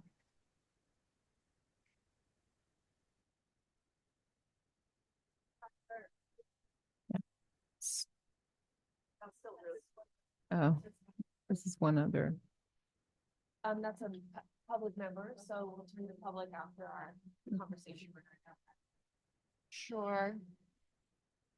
Folks, if you're interested in public comment on this, we'll first go through and exhaust conversation with task force members in the room, but we'll make sure there's space for public comment on this topic before we close this session out. So my apologies, I'm not ignoring hands, just our process is to first have task force discussion, then we'll turn to public comment. So I wanted to actually go back to the question that you posed around wealth building, and is that a part of equity around land equity? And I feel like it's a really, really important thing. I think that some of the historic wrongs that have been done have to do with inequity of access to like farm loans and things to help you get the seed so that you can continue crops and things so that you can actually have a viable business, and keep that farm and pass it down to the next generation and everything like that. That actually is some of the historic wrongs that have been done, right? Not all, obviously not all. And I actually would like to challenge us to think that to think of wealth building as a part of the definition. It may not apply to everyone's experience of equity around this issue, and that's fine. But I feel like it's a part of the definition. I feel like it shouldn't be, if people want to farm and have a farming business, it shouldn't be thought of as a dirty thing. I think that it's in my brain, a part of sustainability is economic sustainability as well. And so figuring out how to be sustainable, on the land and sustainable so that you're sustainable economically. And so I just wanted to kind of put that out there, that I feel like there's a lot of complex questions, especially when you get to, giving public resources to private entities and, how that goes to wealth building and whatnot. But then that's another reason why I want us to have this conversation around public land for the public good, because some of that type of work can actually do a lot of good towards the goals of California has in total goals around, getting more farms to use regenerative practices. If programs that we come up with here that have to do with land access are tied to, supporting farmers, doing regenerative practices on the land, that's a win for California, because we're getting towards our kind of climate goals and other things, and empowering people in that way. It's a win for California if we're supporting a diversity of farmers that maybe are small farmers that maybe are focusing on underserved communities and getting food to those communities. And so we don't have food deserts and, food apartheid and things like that. That's a win for California. And so I feel like we can have a diversity of answers, and that can include wealth building, but not have it be all about wealth building.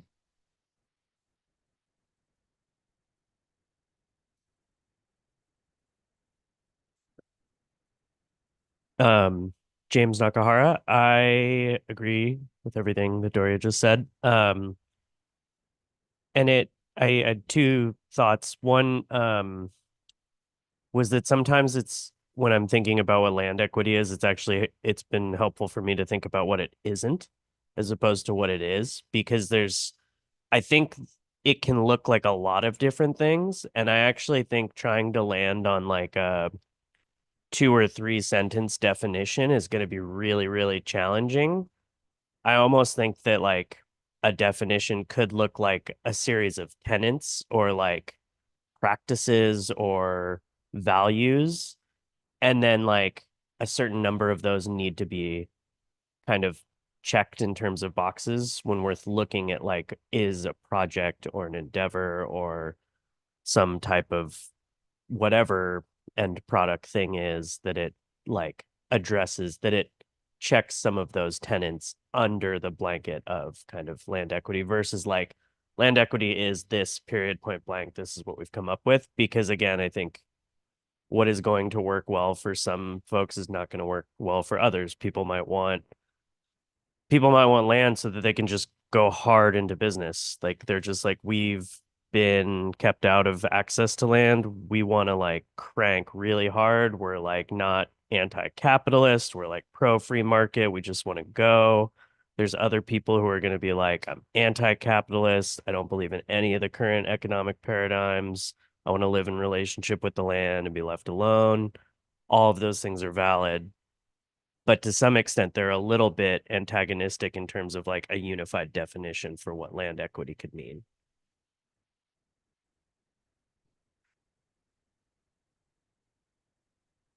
Sure, thanks. The Rittenhouse. I just and I'm definitely really enjoying the conversation and where this is heading with what you're suggesting, Doria.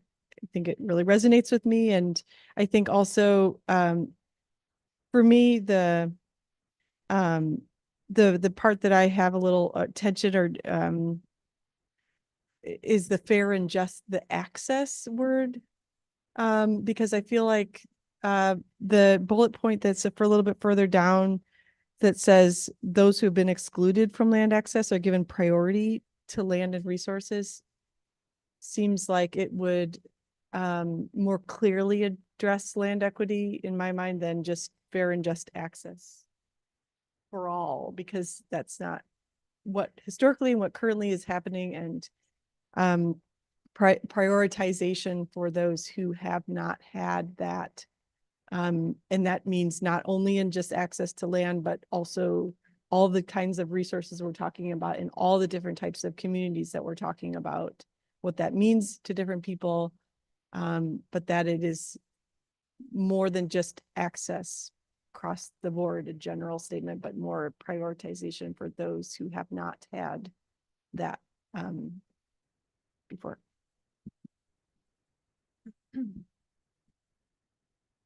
I'm Emily Bergino. I talked first or spoke first as well. And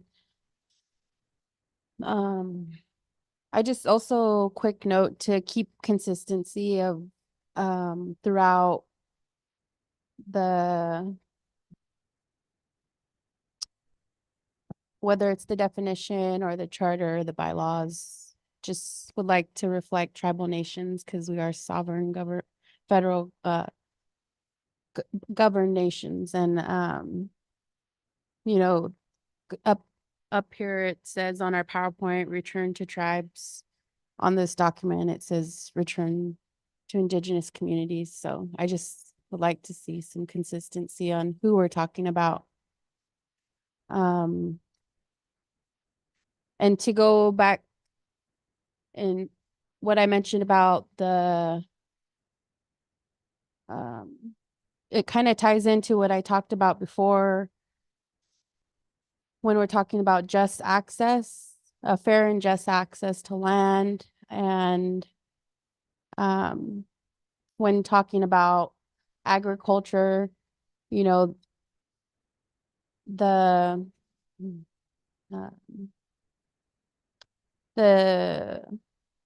practices that we use with our traditional ecological practices, they're actually criminalized by the governor. So when talking about removing barriers, some barriers can't be removed, unfortunately. So how can we keep those barriers accountable to what we're facing? So for example, cultural burning here in California is a major necessity, a need for not just tribal nations, but everybody who lives here, as we all may have been affected by or know somebody who has been affected by wildfires. And I bring this up because it is what we would consider agricultural practice. However, once you start looking into that process, it's very extensive. But yeah, some of those barriers, a lot of those barriers are being acknowledged now, and but some of them you can't remove.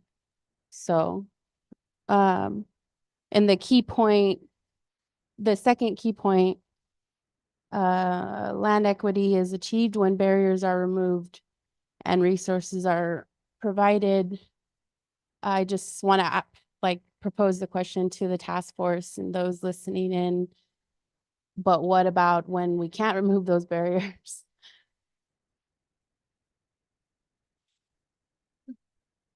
I wanted to say thank you for that. I really, there's some practices that we were just talking about in another meeting that have to do with like better relationship with the land that are actually illegal in the Food Safety Act originally. So yeah, I forgot to mention something. We were talking about wealth, and I wanted to just make sure it got a part of the public record. And that one of the things that has really bothered me about trying to have a just approach to land when it comes to farmers. And it really comes up in kind of different models of holding land around land trusts and things like that, is what happens with retirement. And I really worry about aging farmers who are tenants on land, or who have land in a land trust that does not, make a plan for their retirement, because they basically have to just work forever and ever and ever and then be poor in, in like when they're elders. And so I just wanted to bring that up to say, like, one of the reasons why I just like building wealth has to be a part of this equation is because we really cannot expect people to farm forever until they die and then they just become homeless. That just can't be the solution that we're advocating for. And so I just wanted to make sure that got on the record.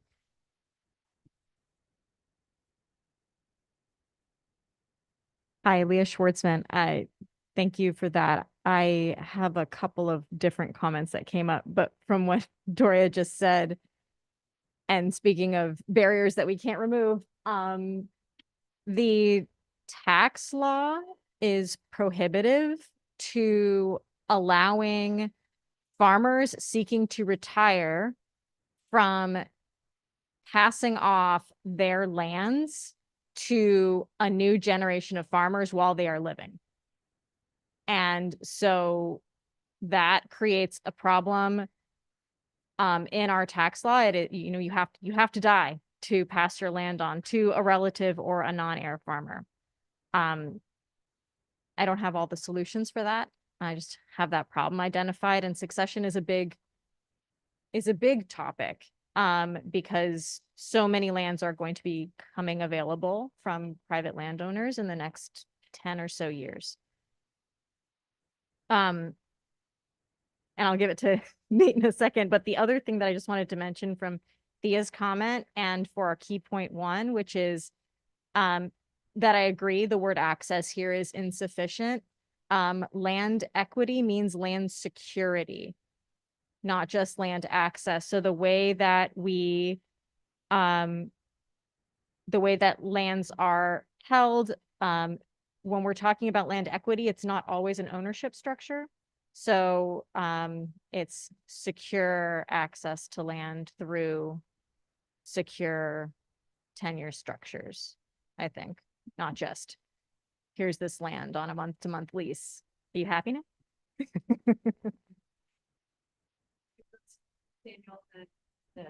Jump into the queue myself.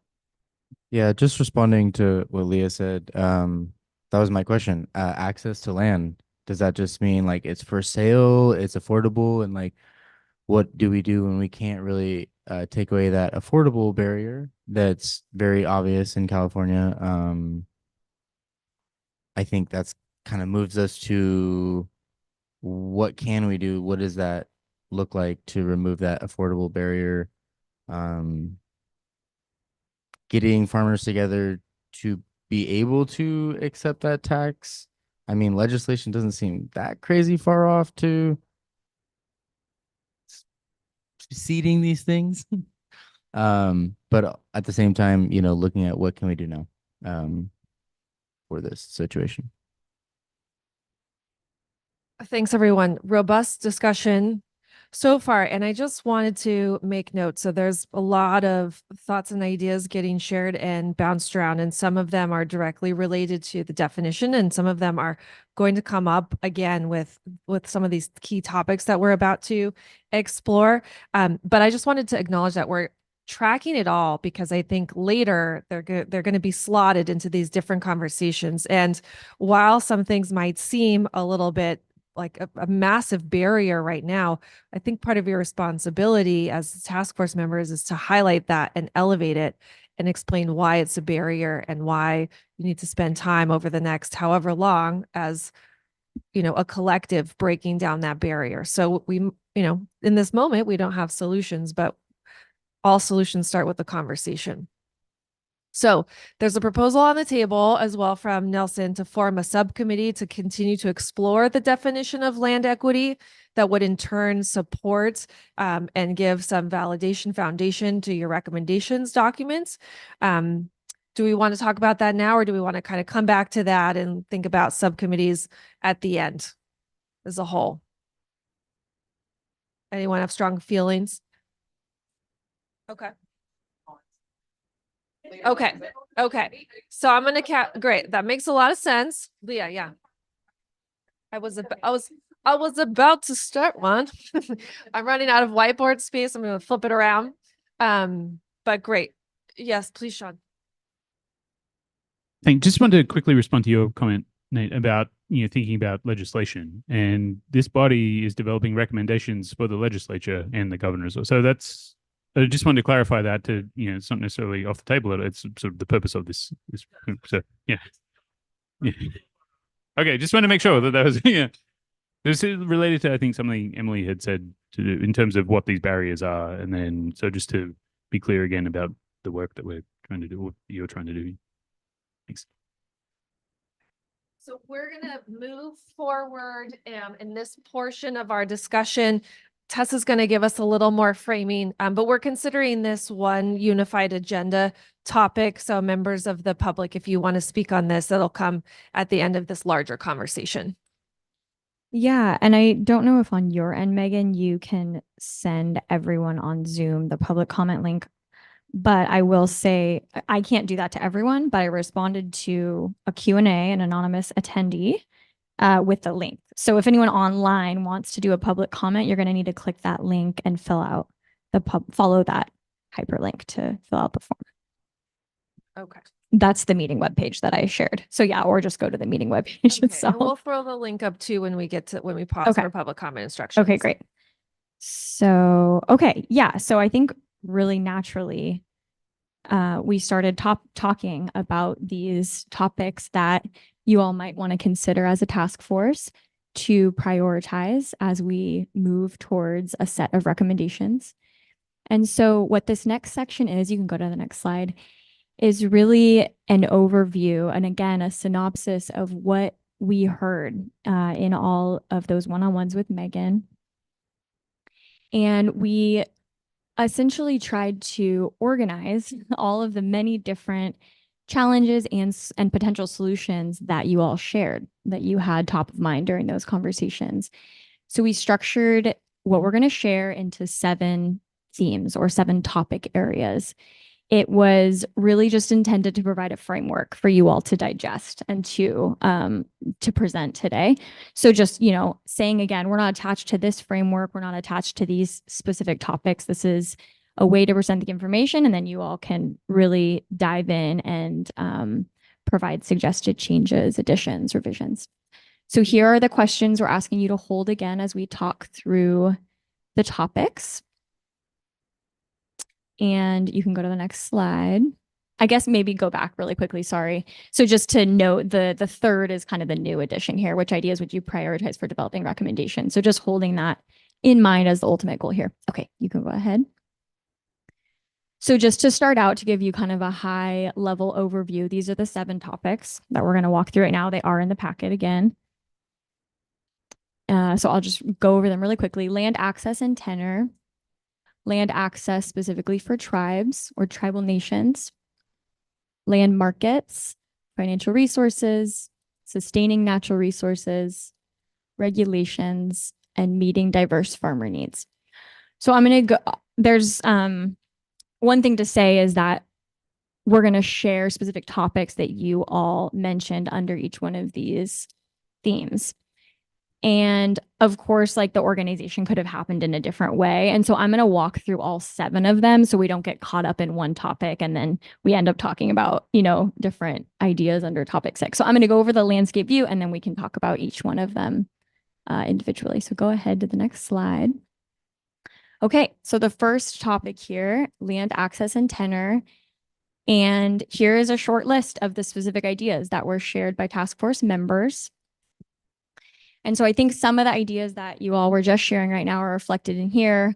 Some of the ideas include prioritizing secure, favorable lease terms that protect tenants, if we are talking about tenant relationships. Prioritize new and small farmers and succession planning. I know that was just brought up. Financial support for land acquisition, and exploring different structures related to ownership, tenure, governance, management. So that's topic 1. It's a lot of information all at once, but we're just going to keep going through it for now. Number 2, so land access, topics and ideas specifically mentioned related to tribes. So that kind of high level, a couple of people mentioned, including non-federally recognized tribes in these efforts as a whole. And then prioritizing open and accessible public lands for tribal use, traditional tribal agricultural uses. Supporting the land back movement. So I'm sure some of you may have different words for land back, different ideas to express that concept. That was one way that someone put it in these conversations. And then offering the right of first refusal to tribes if agricultural land is to be sold, if and when ag land is changing hands. You can go to the next topic. Okay, land markets was the third really kind of high level, large topic that folks were sharing ideas about. Under here, there was a lot of discussion around challenges. I think we know the current challenges that were really highlighted by a number of you was foreign investment in agricultural land. It's a major challenge when we're thinking about markets, how land changes hands and who owns it, and then corporate consolidation and ownership of land. So those were noted, and then a couple of possible interventions related to this topic are moving land from the speculative market to public trust and establishing a transparent public process to buy or secure land. So our land markets topic, on to number 4, financial resources. So talking about how to increase more access for our target populations, for financial resources.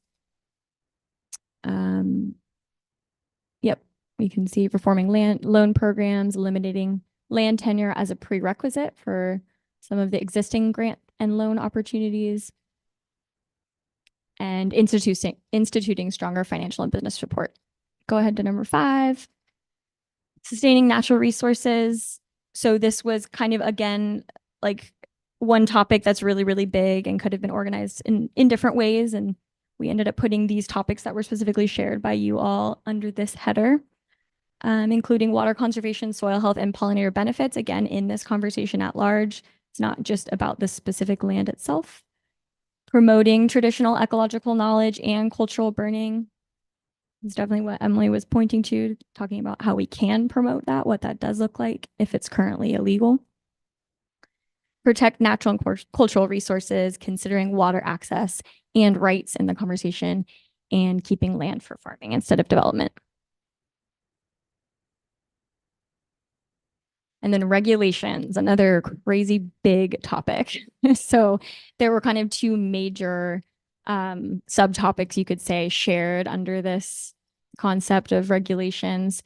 And so those are here. We acknowledge that this is an expansive topic and there's many, many more that probably belong here.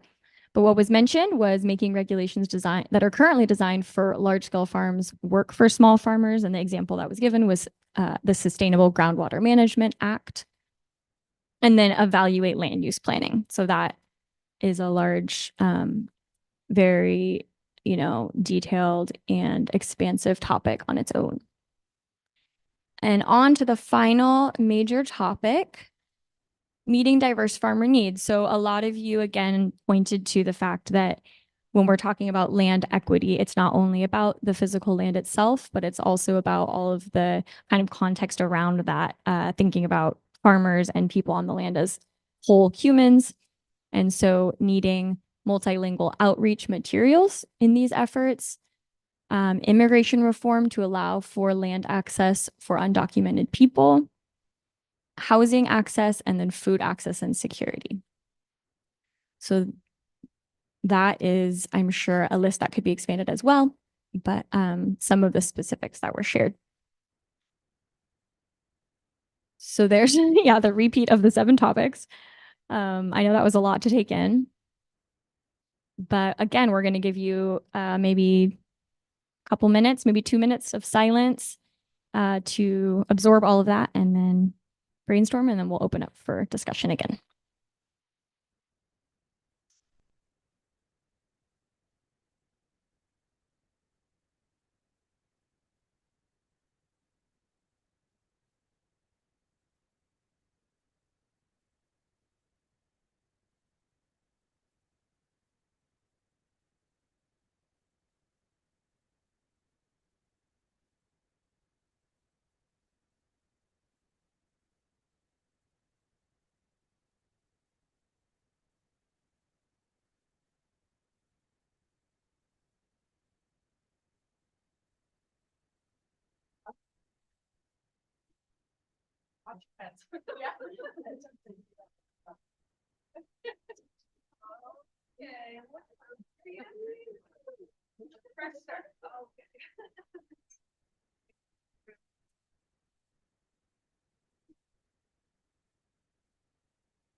We have one like a 15-minute one right in the middle.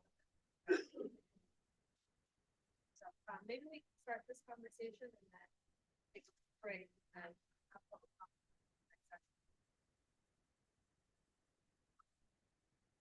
Ready, or we'll have a bit more reflection next. Ready? Let's go. Okay. So who wants to open it up? We've got Reflection questions up here, just prompts to get your brain cells stimulated, although I'm sure you're already in the zone here. List of 7 topics. How are you feeling about them? Would you add any? Would you combine any?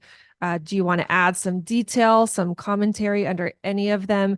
The idea here is to really try to start to hone in on what are the biggest questions, issues that you all want to work to address on your recommendations. So we've got limited amount of time, limited amount of energy. These are all very big. Do we want to try to address all of them in to some form, some extent? Do we want to focus on a few? So these are conversations for us to have together. We just wanted to give us a little platform for that discussion here.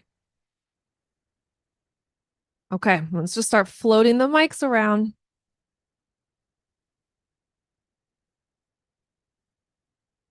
Okay, if I put the 7 back up. Okay. There we go. Okay.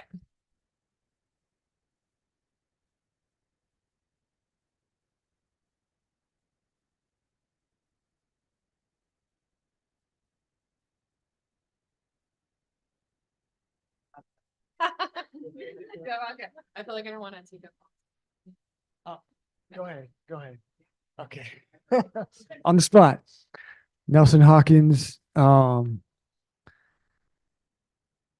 feel like the first thing that comes to mind for me looking at this list, one thing that points out as kind of like a separate thing is regulations.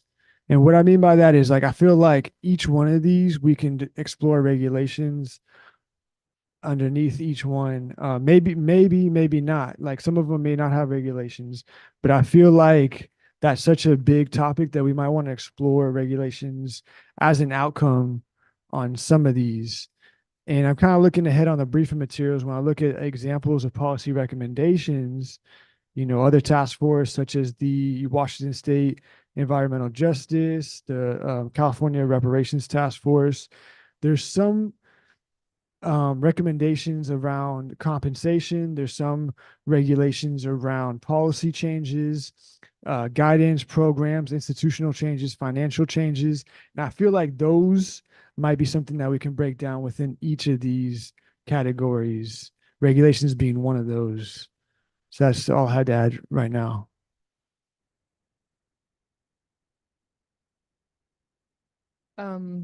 So I think I just had some thoughts on things that I felt like maybe missing or we might want to consider including. One was under topic 3, the land markets. Just wanted to be clear that development is still a pressure on ag land.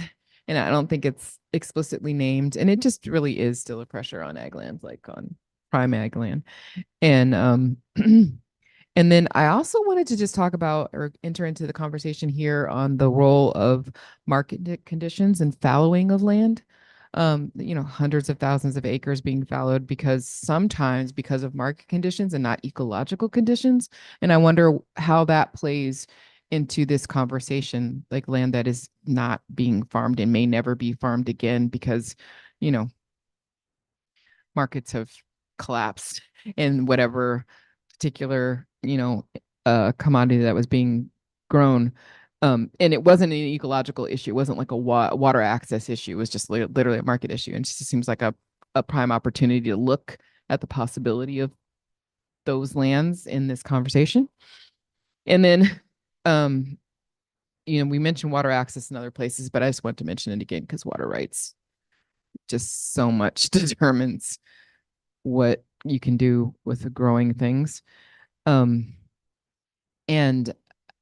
under number 4, I know that's kind of mentioned in a few different places as a part of things, but I just want to also make a real clear bullet point that grants of land, grants of capital should be a part of our equation. I know it's kind of sifted in there, but it's can easily be edited out, and I want it to have its own bullet point.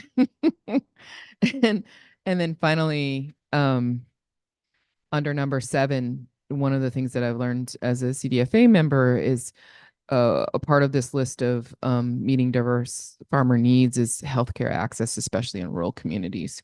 So it's hard to, remain in a locale to do the farming work if you have to travel just so far in the case of a healthcare emergency or to get any kind of healthcare access. And, hospitals are really collapsing in rural communities. And it's just, such a bigger problem than I think people who don't live in rural communities know. So I wanted to add that. Sorry, that was Doria Robinson. I don't think I introduced myself. Hi, Thea Rittenhouse. I just going along because you were just mentioning topic 7. I think to me, this is just my personal opinion about the meeting diverse farmer needs in terms of how it fits within this task force.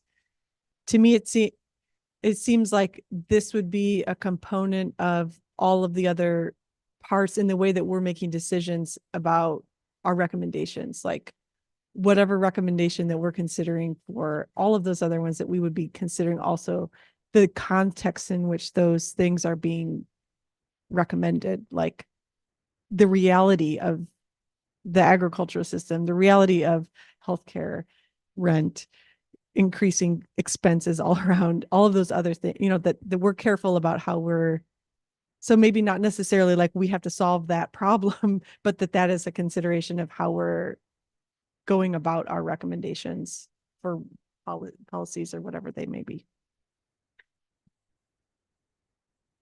Can I ask a question about that? So this is the question, right?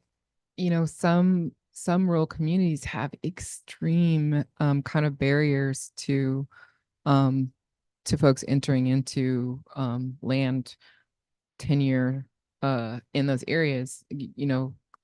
Lack of infrastructure, no drinking water. They're getting drinking water delivered by the state because the wells are dry. And should that be a barrier to people? Like, so we don't do any projects in that area, or should we be thinking in a holistic way about addressing the kind of disinvestment in rural communities? That's what I was meaning to say, meaning like that we're considering those aspects of those decisions, that we're not addressing them, but that they be like part of the lens that we're viewing it. And particularly, yes, the drinking water and rural communities and cost of living and farm worker communities. Those are big things that we should not be neglecting to consider in the context of land equity. And just to piggyback off that, in topic 2, land access for tribes, like offer first right of refusal, like to me that sounds like this land is not farmable anymore. Here you go. And like we don't want that to be like the trend of land back, is like, here you can try and use this land now that we don't want it. Now it's out of peak production. Which, like looking at the Central Valley over the next 30 years, like I don't want that to be the trend. So just naming that so we, oh yeah.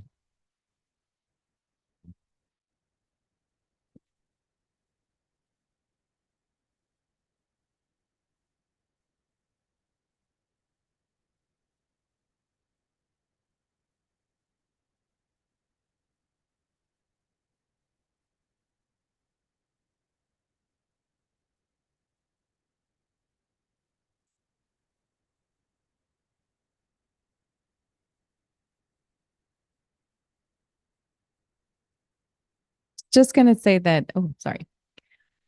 I think that just to sort of remind everyone, the idea with pulling out these topics were just things that kind of emerged in different ways throughout all of your conversations. And I think what we're hoping to do, and when we move into the work plan sort of section of this meeting, we can start to think, okay, so if you did want to think about regulation as a subcomponent, diverse farmer needs as a subcomponent of other sorts of topics to explore, how would you want to organize the work you do as a task force to explore those in a nuanced way so that you can think through the very real on the ground experiences that people are having, and somehow have those be part of the final product that is also actionable, right? That's the pretty big ask, but all of you here have the experience and the expertise to do it. So I guess just trying to sort of frame this, to continue the conversation, but just to say that think of this alongside what would we do next, right? And maybe that can open up other thoughts, or if anything's missing, right? Like we want to make sure we don't leave things out right now so that we can consider that as a key topic. Maybe something's not here. I wanted to echo that. Just if this structure isn't inspiring anything in you, and I'm especially thinking about a couple people we haven't heard from, is which I would just really love to hear from everyone.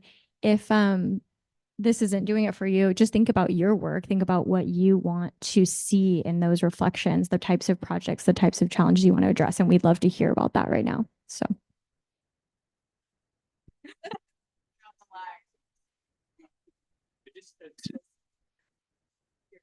Good. I think just to build on what Tessa was saying too, like this is not intended as a structure though. Like it is just, as it says, like what emerged. And I think your point before, Nelson, about regulations, how they fit, we started to think about that a bit more critically. And we're like, oh, are these drivers of land inequity? Are they outcomes of land inequity? Are they policy mechanisms and we stopped. And it's like, that's not for us to think through, and you tend to quickly get yourself in circles going through that exercise too. But so this is not, a structure by which you must follow. It's not an exhaustive list or anything. It was really just to report back what we've heard from you all to, as Camille and Tessa have said, to move things along. But yeah, that's it.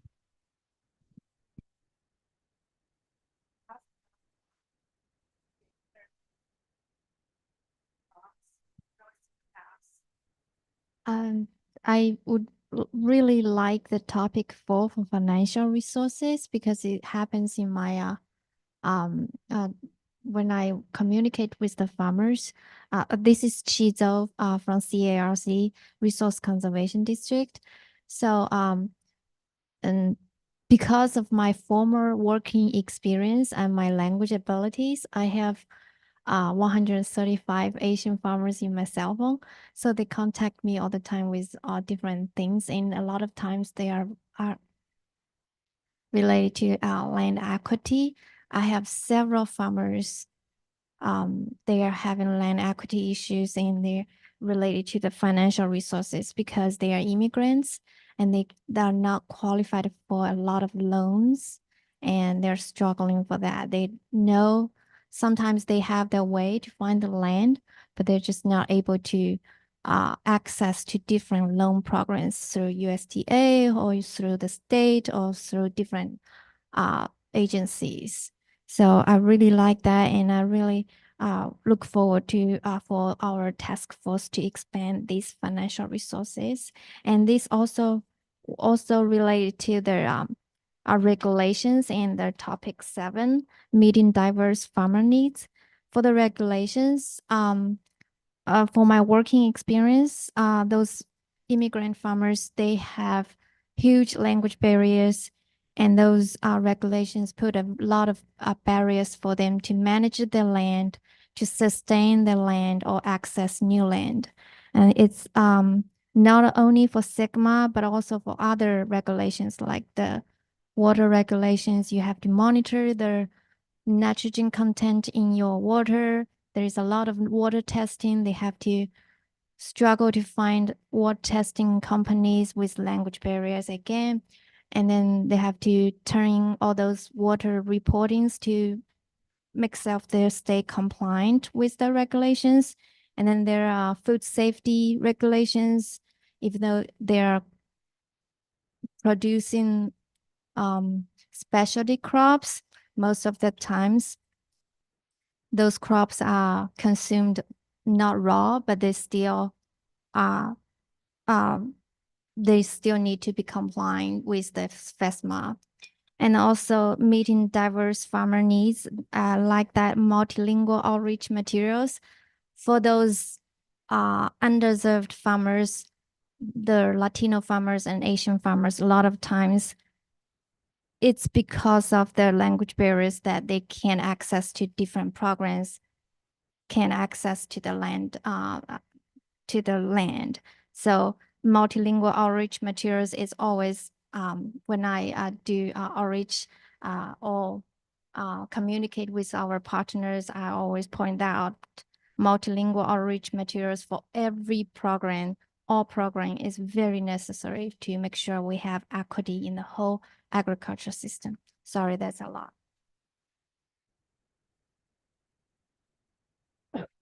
Haka, this is Emily Burgueño.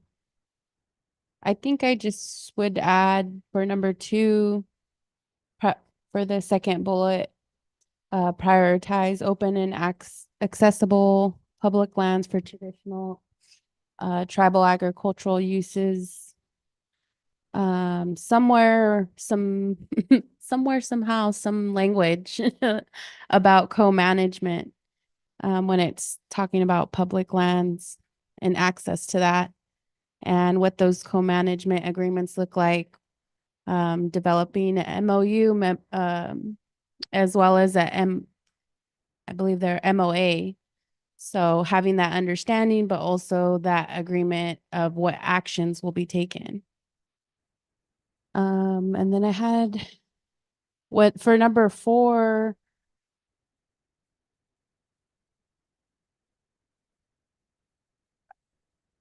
So when my experience and learning about from my teachers and my tribal leadership about the land back, the grants that they seek out for these opportunities usually have, limitations or stipulations attached to them, whether it's matches, grant matches, and,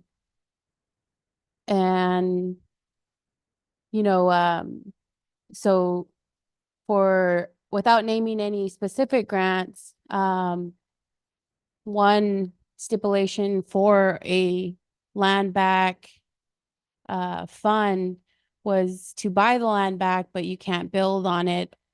And so you get the land back, but you know, there's some limitations there. So I wanted to kind of mention that without naming too many specific state funds that are currently available.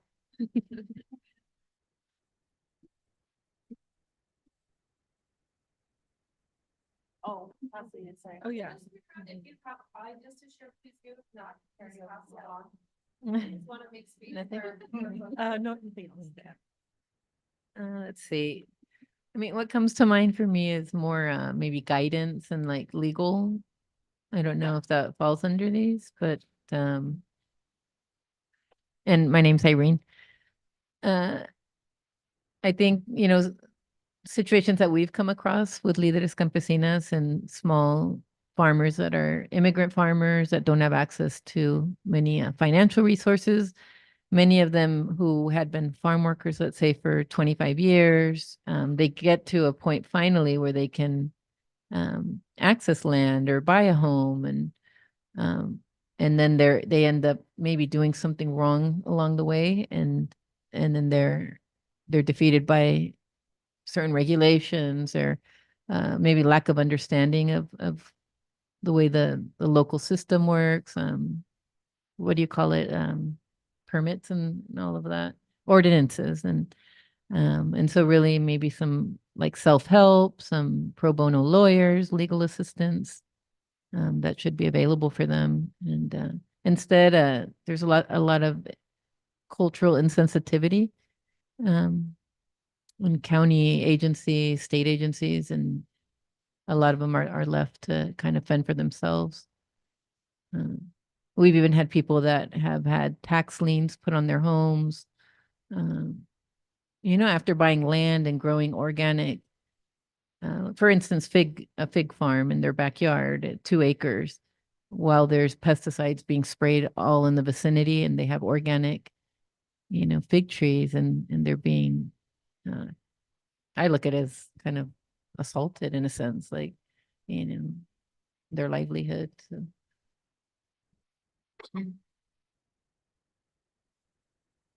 James Nakahara.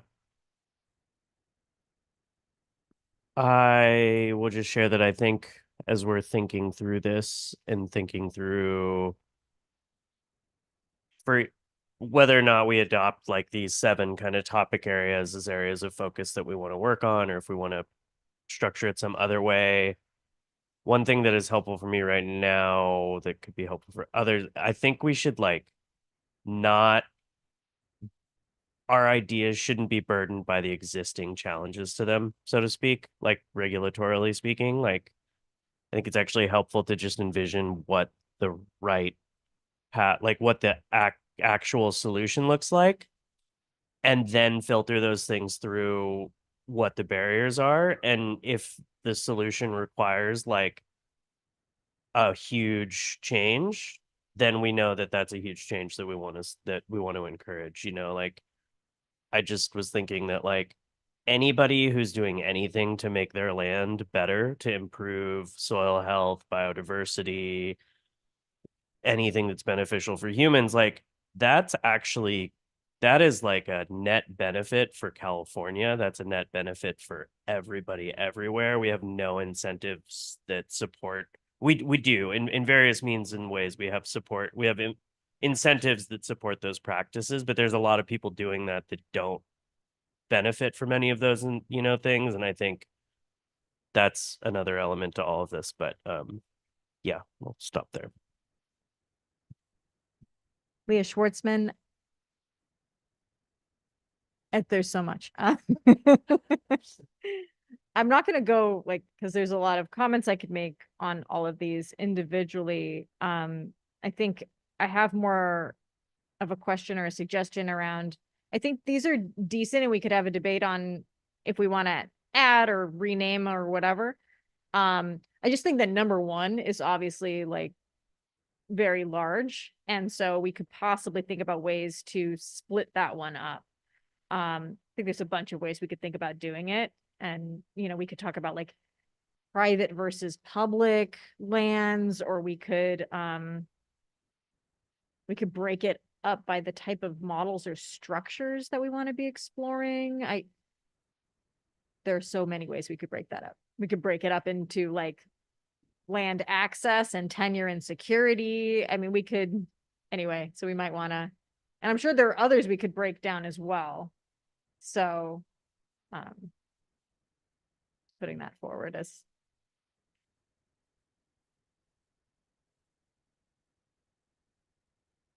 Yeah, this is Doria Robinson.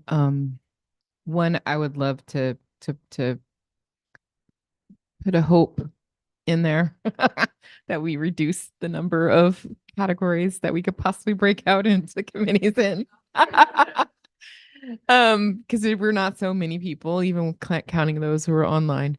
And if we try to divide ourselves amongst these committees and then actually not just show up to meetings, but do tasks outside of it, we'll be crazy people. And it's just not possible. We're not going to be able to do a good job. So I feel like we need to consolidate, and then we need to figure out within those committees what we're going to take on and things, because it's so many. And then I wanted to plus one on the need to include legal resources, because it's a huge buried whole constellation universe of problems that can come up, from taxes to permits to ordinances to all kinds of things that can threaten your land access and what you can and can't do on that land. And having legal support is just so important. So I just wanted to plus one on that one. Like slap that right ombuds person. Just like fund all the ombuds people. Every time. I'm gonna pass.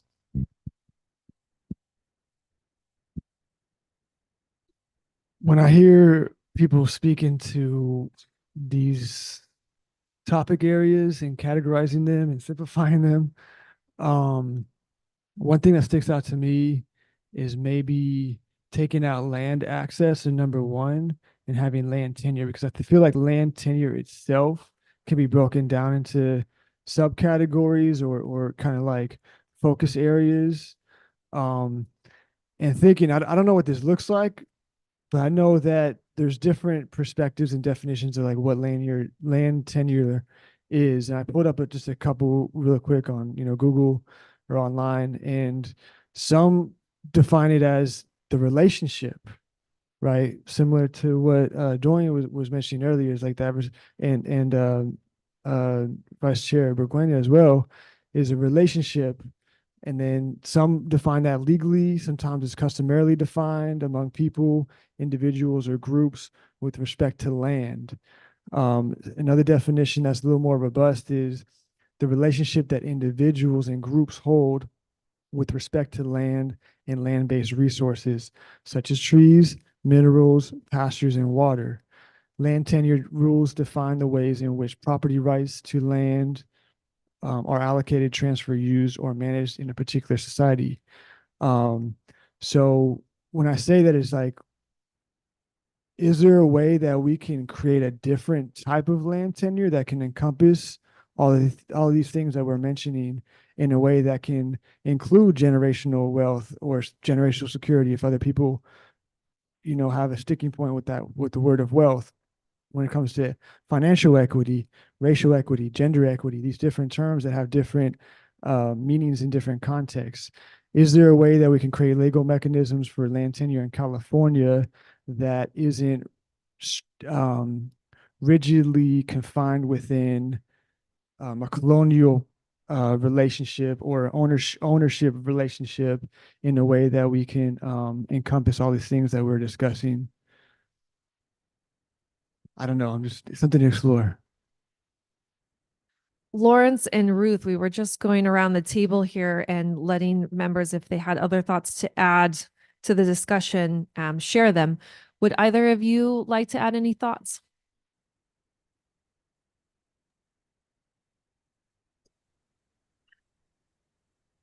This is Ruth. I can just add a few thoughts, or did you want to go, Lawrence? Go ahead, or I'll, go ahead. You spoke up first. Okay. Well, just quickly, I appreciate the different things people have said about the regulations category, and I think maybe there's regulations that are specifically connected to land access and tenure and land markets. And then there might be other regulations, especially like all of the other ones that Chi mentioned, that still have an effect on maybe economic viability or, ability to use other resources or capital, that are kind of part of the picture. So I kind of like having it as a category there, but I also think it does relate to a lot of these other ones, and maybe it's a cross-cutting theme. Particularly, I think, to number 5, sustaining natural resources. And one thing on my mind is with programs like the multi-benefit land repurposing program, what are the opportunities to basically address multiple issues at once, where you've got, the need to conserve groundwater and to find alternate land uses. And then there are opportunities to actually purchase land with that program. And it could go to, pardon me, to uses of land that have better environmental co-benefits and conservation of resources. So just thinking about how those things connect to each other.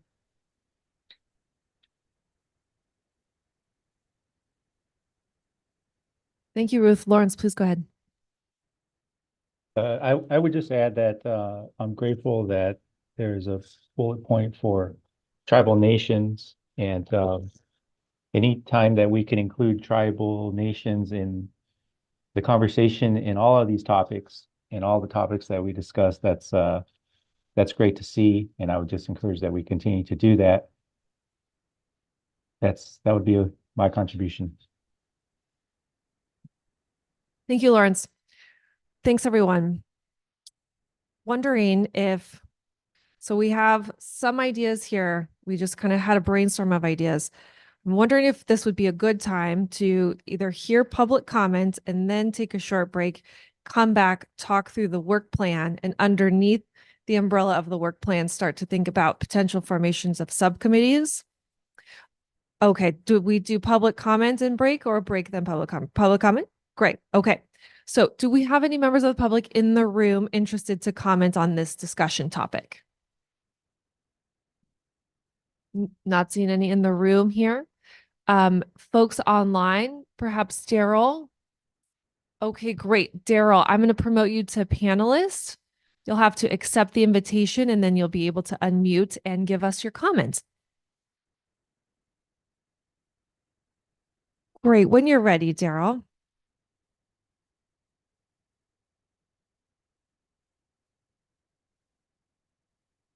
Your microphone is muted.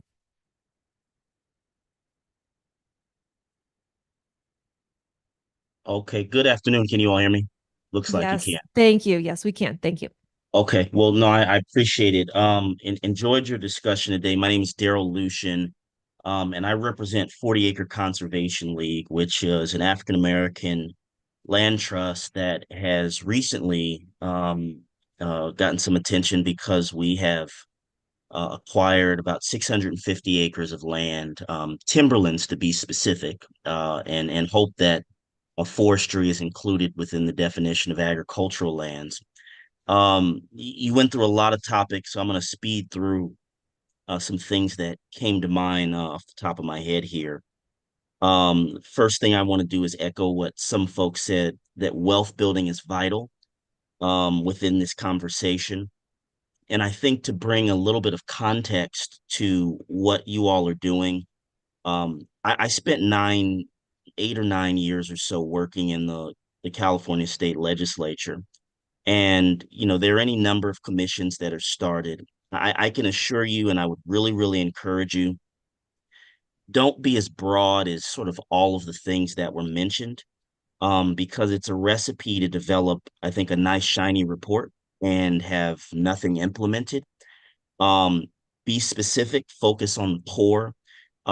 There's a number of things that were thrown out. I'm not picking on these specific things, but when you talk about protecting farmland from development and healthcare and things like that, they are all important factors to consider as you focus, I think, on the main objective of equity.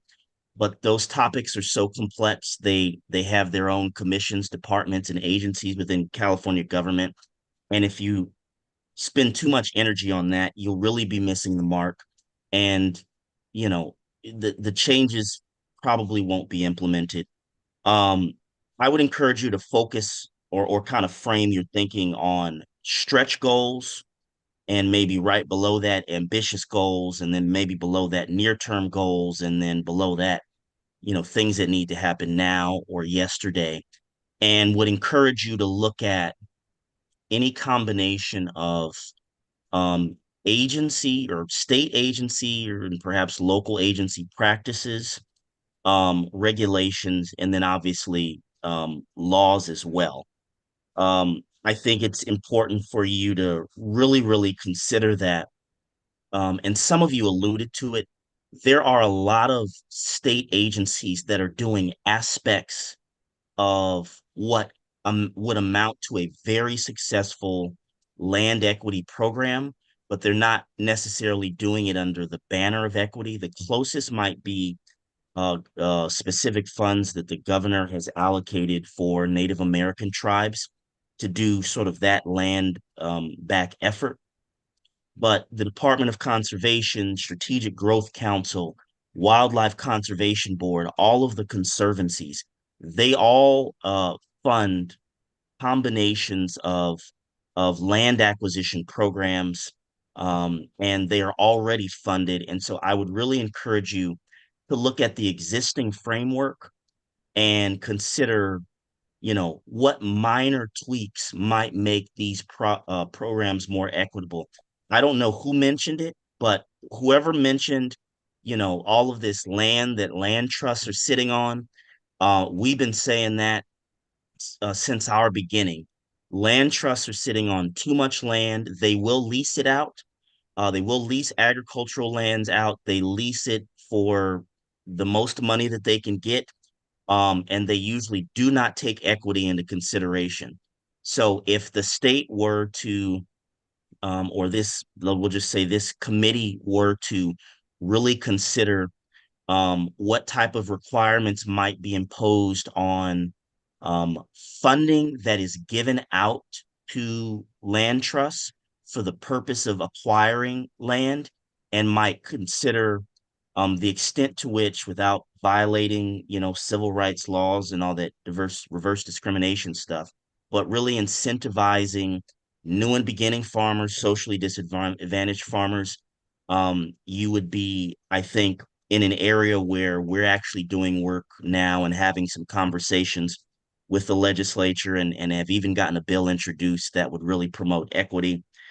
There's a lot more that could be said, but I think you all are definitely on the right track. But please sort of lean in, and you can have your stretch goal conversations, but really lean into the meat and potatoes, because I can tell you, whatever document that you produce or publish, ultimately a legislative staffer is going to pick it up and they're going to go right to the recommendation section. And if they don't see a recommendation that can be thrown into a bill that is fairly self-explanatory, well articulated, or if it's actually written in, legal code, um, your work in some ways will have been in vain. So appreciate everything that you all are contributing. Look forward to following your progress, and even volunteering some ideas that we may have as well. Thank you. Thank you very much, Daryl. And Kendra Johnson, I'm going to promote you to panelist now. Please accept the invitation, and then you're welcome to share your comments.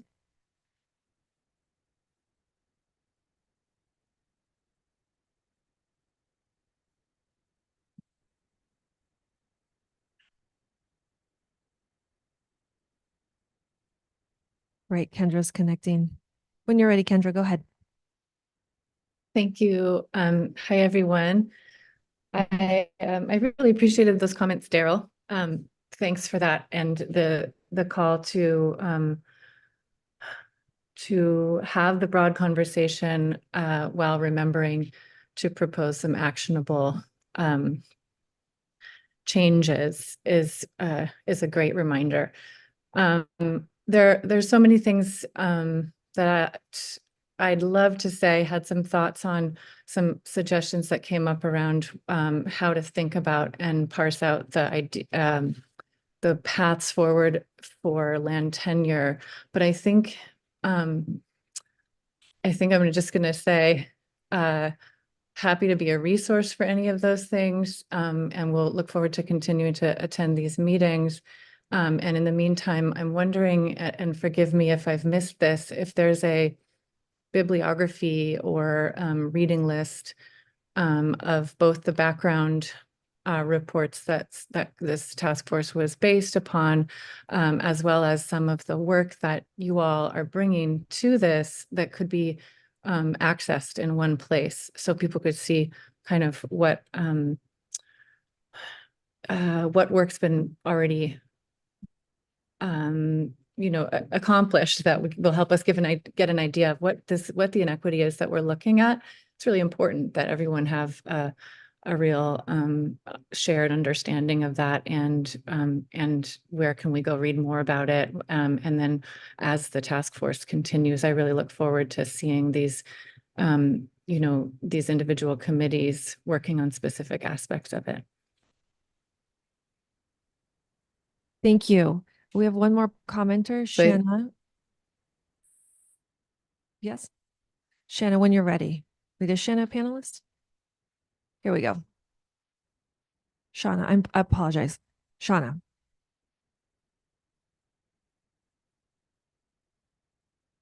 Shauna, when you're ready, go ahead. This is Shauna Atherton Bauer. I am the program manager with the Sustainable Agricultural Lands Conservation Program. My sincere apologies that I wasn't able to make it there in person today. Had some stuff come up, but I am hoping to make it there in person in the future to listen in. And I'm just here to thank you all so much for the work that you are doing. It is so critical and vital to making changes in the state.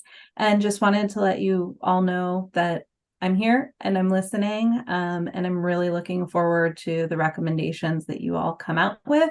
And I'm eager to see how we can incorporate those recommendations into the SALC program. Thank you. So that concludes our public comments. I propose we take a break, returning at 4:05. Oh, Doria, go ahead. Sorry. Sure. I'm having one of those moments where I feel like I really want to speak to the developer issue. It's really quickly. I really believe that ag land is some things different and special. Land that's been used in agriculture for many, many years has, if it's been treated well, it's a special kind of land.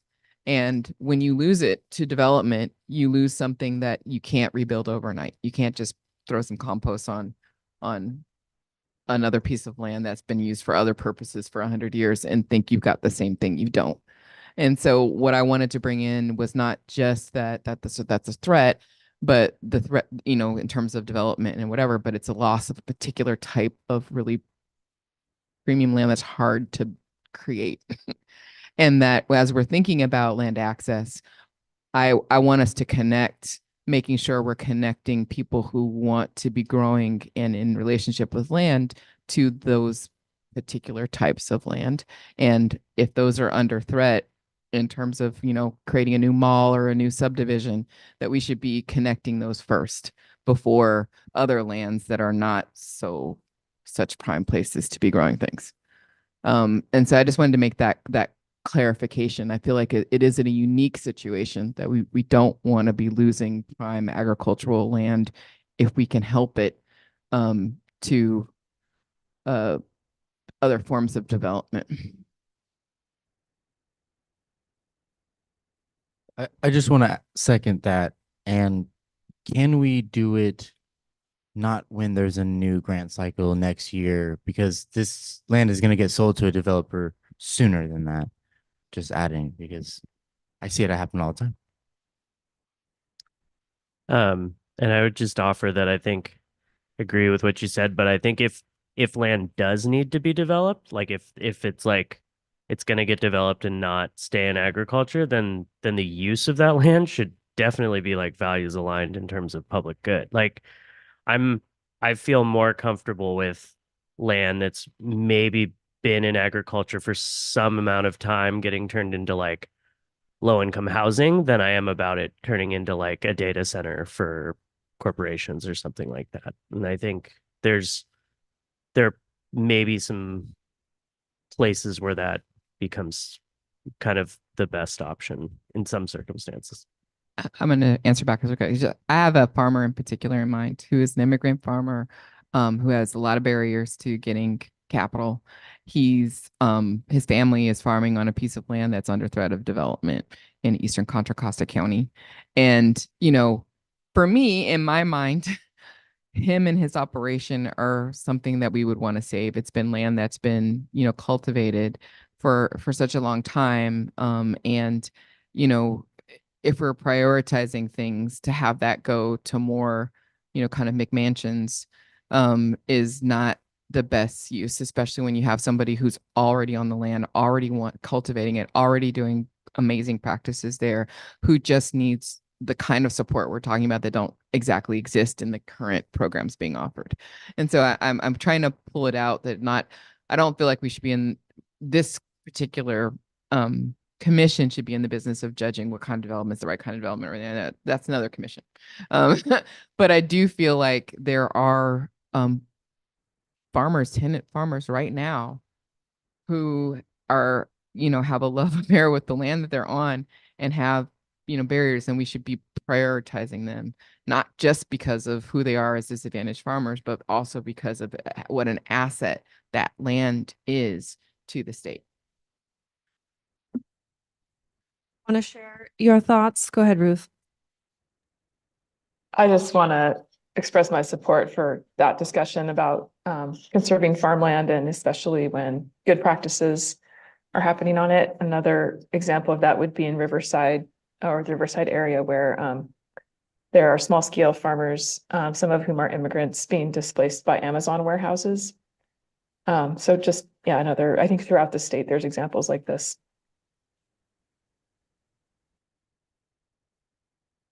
Okay. So I think we stick with our 5-minute time, coming back around 4:08, 4:09.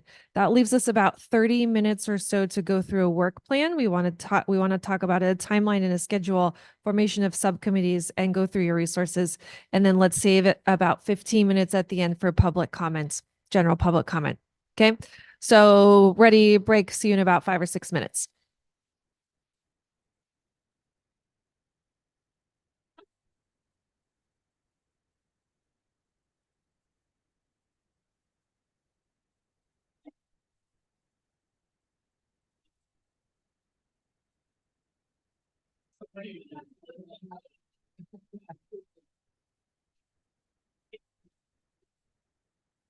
Now, but just wondering.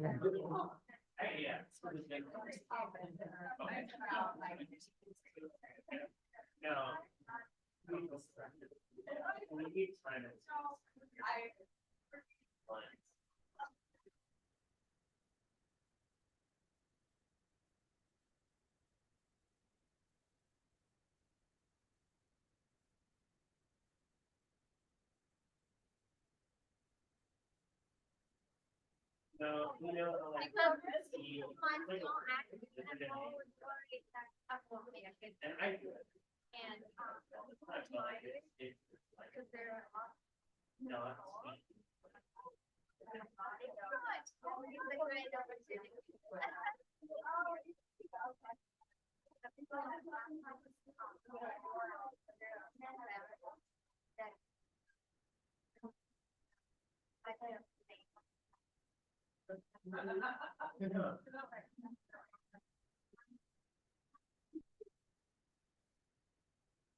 feel more comfortable if you were in person.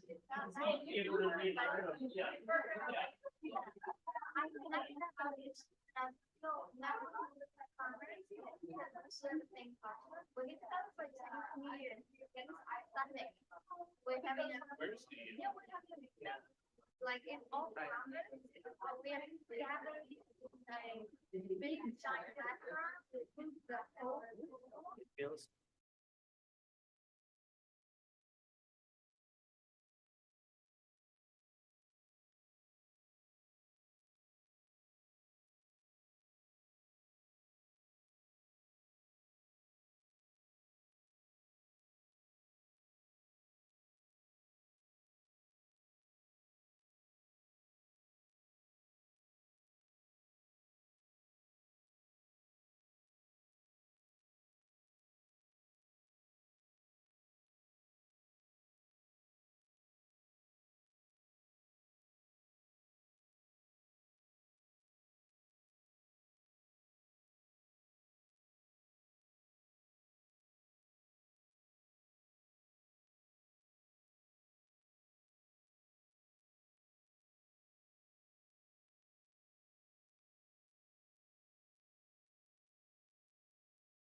All right. Quick break. This is the final portion of today's meeting. We're going to get folks settled back in. And so keeping that excellent conversation in mind, let's start to think about a preliminary work plan for the next year and 3 quarters. I'm going to turn it over to Camille to get us started on this. Feel free to settle in and have your snack. We've got maybe 4, 5, 6 slides on this. Thank you. Okay, thank you, Megan. If you'll, thank you. I'll let. So I'm going to try to move pretty quickly again through the slides that I had generated for today, because ideally what between Megan and I will do is just lay out a sense of like where we are now, what we have ahead of us till that January 1, 2026 deadline. And let's try to really think through. I think the main goal would be, what do you want to focus on in May, right? Like where do we go from here? What's the next step? But if you'll please advance the slide, Megan, and Will. So really what the question I'd like you to have in your mind, and I'd like to hear from you, what might you need and when? So if you think about that timeline, which we will put up, what would you need and when to accomplish your goals? So I'm going to quickly remind you, I'll just quickly put up the language that shows the mandated outcome, kind of as a refresher, right? What is the mandate for this task force? And then I'm going to put up a slide that has way too many words on it, but it's actually a good slide with too many words because it's the resources available to you as a task force, so that you have those in your mind as you consider the work ahead. So quickly, you all know this, but if you will show the language that says the task force shall develop recommendations to equitably increase access to agricultural land for food production and traditional tribal agricultural uses. This is the language in that mandate. Itself, we could spend probably 2 years talking about, like those phrases. But I wanted to highlight, we're not going to today get into the last part of that briefing packet, which were just some sort of high-level extractions of examples that other task forces or similar kinds of bodies had produced, those recommendations, because in the main goal of that, it had been asked for by a few different task force members. But also to demonstrate for you the very wide range in the kinds of interventions that are suggested by task forces or similarly convened bodies. So we're not going to spend time talking in this meeting about that last part of the briefing packet, but if task force members want to spend more time thinking through that, it's something we could come back to. The takeaway, there's a lot of different ways that you could produce those recommendations. Okay, why don't, Megan, maybe let's just click them all up there. Will you do that for me? Yeah, I really want you to. Thank you. Yeah, I really want to. Okay, so I'm going to talk through these bullet point by bullet point. But the first one here, support staff, is the team. It's Megan, it's Tessa, it's me, it's Sean. We are here to do some of that work that was brought up earlier on. Like if you need to know something you want, or what one of the public comment brought up, what kinds of reports are already there and how are those resources being shared, right? Things like that. That is really one of the roles the support staff have. We also assist with logistics. We're thinking one-on-one check-ins might be useful. Meeting every 3 months is actually not all that frequent for the task ahead, right? So trying to devise other ways to check in.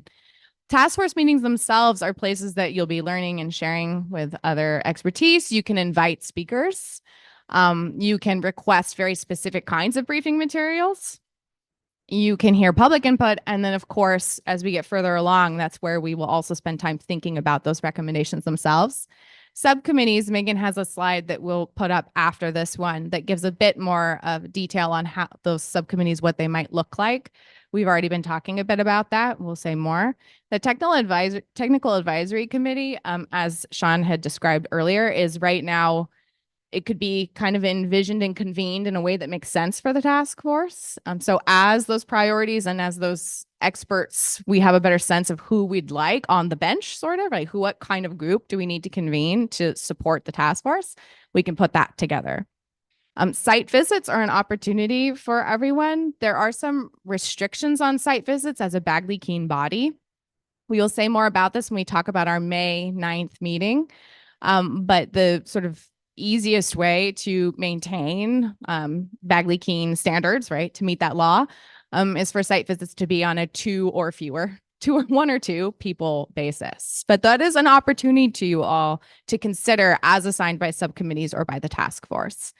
Listening sessions and other forms of community engagement. There was a public comment earlier about like outreach, and there are within the budget, which we will put up again after this slide, funds that we could consider different forms of outreach activities, whether that's through a contractor, right? Whether there's other ways, listening sessions, right?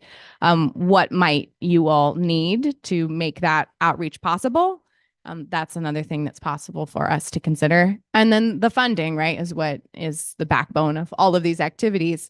So you already have seen that budget, that 3.25 million total. And then we had already talked briefly about that 1 million to support something like a pilot small grant project, something like that. So the next slide, I think, is about subcommittees. And then we have the budget back up one more time.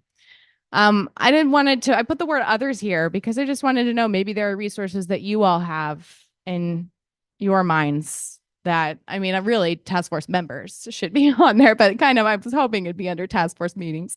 But anything else that somebody wanted to put up here as a resource that they see or that they would like to see to support the work of the task force? Yeah, Thea.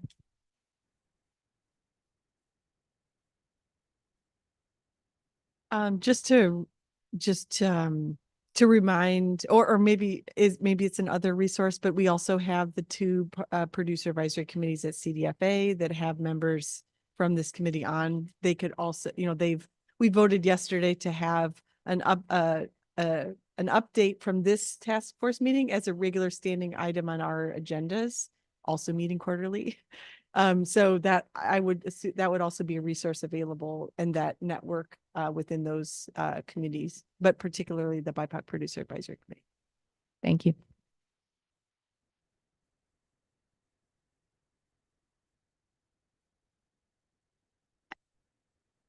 Did you want to say? Sure.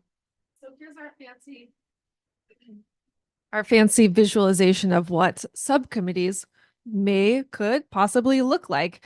It's at your discretion. The information is at your discretion today, next meeting, meeting number 4, meeting number 5, when it makes sense. And this is just a quick schematic to show some variability. So you might decide to form a subcommittee on topic A. Maybe 4 members are interested to participate. Topic A thinks that they can accomplish what they want to in 3 meetings over the course of 2 months. Most likely subcommittees will be meeting virtually, but if you prefer to meet in person, we can help facilitate that as well. But I suspect a lot of that subcommittee work will be done over Zoom. And each subcommittee meeting will be subject to Bagley-Keene, so we'll help with the agendas and notification and things like that. At least one staff person will be participating in each subcommittee meeting to take notes and to be able to push those notes forward to the greater task force when we meet again as a whole. So topic A, 4 members, 3 meetings, 2 months. Topic B maybe has 3 members, but they only need one extended conversation to accomplish what they want to accomplish. They do that in a couple of weeks. Topic C, this is a bigger topic. There's 5 people that are really jazzed about this and they want to be involved in that. They want to start by meeting 6 times over an 8-month period. And it's fluid, it's flexible. So it's kind of like, here's a subcommittee, you're seeking to accomplish some goals, you're getting guidance, direction from the full task force. Then you come back to the full task force, you report up. It's a little bit of a 2-way street. Is that helpful? Cool. Okay, back to Camille. This was just the budget again. I wanted to share it one more time. And again, highlight that in those operating expenses category, that is where we would decide, or you as a task force could decide where your priorities lie in terms of language access, right? In terms of outreach activities, things like that, in addition to that sort of research and local assistance opportunity. So yeah, I think we'll move forward. This is scary, but it's not meant, maybe not everybody feels this is scary. I don't know. It's my, it's meant to also be an opportunity we're not going to fill this out together right now every single one of these. But if you were to think about the full task force meeting quarterly, and you were to think in each of those quarterly meetings, you would have questions you were taking up in that meeting. You'd have the resources you needed to effectively discuss that question, that topic. And then you would have your hoped for outcomes. And if you could think about that through these quarterly meetings, is that helpful for you all to consider, okay, May is on our list next, and how far, if you were to think back to that wider conversation, how might you take those very big picture questions and get to those actionable recommendations in December of 2025? So that this is the extent of the work plan slides that we have created, and now we are hoping to open it up.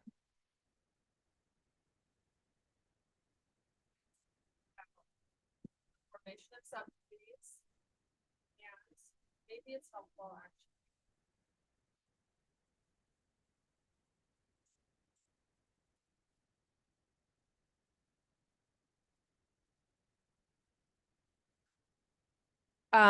so let's think about possible formation of subcommittees and a possible partial focus of your upcoming May meeting. So there was a proposal earlier to maybe form a subcommittee to think through the definition of land equity a little bit more deeply. We talked about some of these as a jumping off platform. Are there any ones that you're particularly excited about? And we don't need to get stuck around terminology, but just kind of broad brush here. Like, are folks really excited to talk about land tenure, and you want to start with maybe one meeting of a subcommittee member? What that was terrible English. One formation of a subcommittee, you want to start with an exploratory conversation maybe once or twice before May. Any proposals? Doria, got a mic? Great.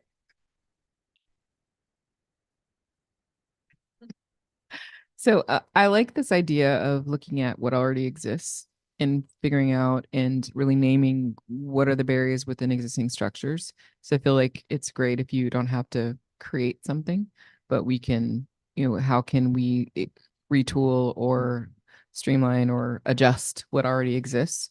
And then once we do that, if we see there's still a need to create something new, then we can. But so I feel like these categories might not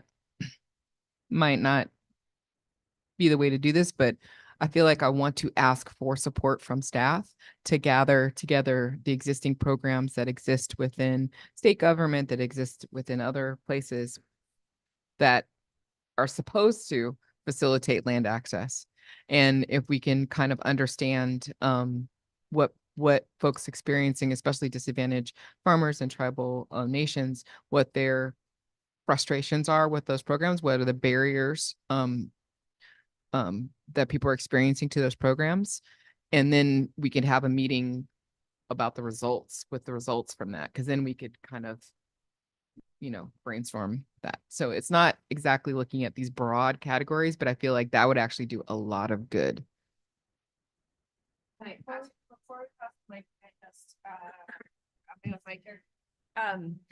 Okay, so collect my thoughts.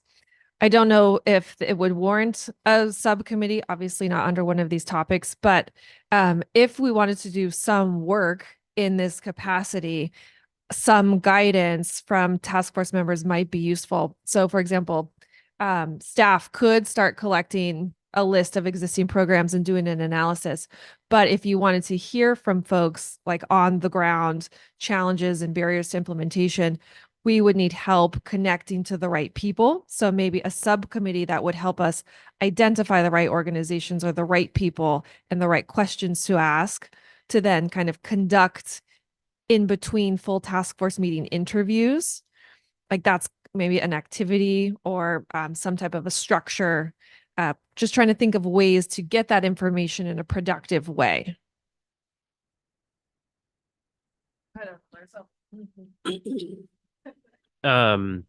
Combining some of these threads, I really like starting with what is working well, and like whether that's private, county, city, anywhere, like looking at all those programs because I think one kind of low hanging fruit solution is just kind of like scaling up already existing programs that work well, or, you know, adopting them in other places. So one, and I think it's important in terms of like the outreach from SGC team doing research to be able to connect with the right people in different communities who want to talk about what's working well. Which could also be something that's part of like a check-in if there is, like, I don't, you know, if there are going to be follow-up check-ins with all the task force members, then one of the questions to ask in our next interim period is like, what are the programs that seem to be working well and who should we talk to about them, to capture all of that, in addition to potentially having like a small subcommittee that's like checking in 2 times between now and the next meeting to kind of orient, coalesce, analyze, talk about that stuff at a high level. Leah Schwartzman, I might break it down a little bit further too. So like, that's James right there.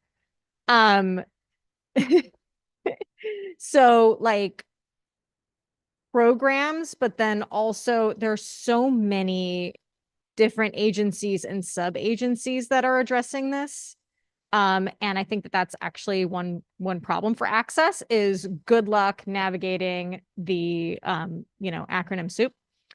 But it would be good to just kind of get that lay of the land of programs, and then also agencies, and then separately organizations throughout the state who are either working with those existing programs or agencies or engaging with the public around these topics. And that's part of what James was saying around, you can ask us too in our one-on-ones. And then separately to a point that was made a few times in the room and over the Zoom was,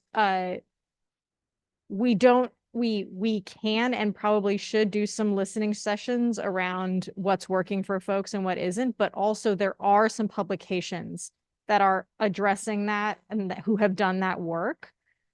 So perhaps a bibliography of these papers, both there's state, but there's also some federal organizations who have put together those reports that I think would be valuable for us to look at.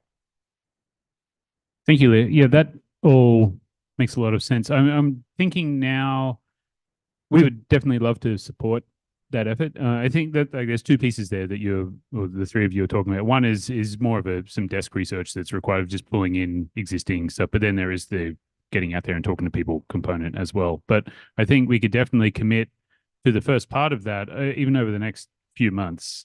There's a couple of different ways we could go about doing that. We could just take that on ourselves. I think a more productive way would be at least to start that conversation with an invitation from this group to submit to us, what are your list of resources that, to get us starting on that reading list, that bibliography. We can take that and work through that, all from existing programs, whatever exists across the state.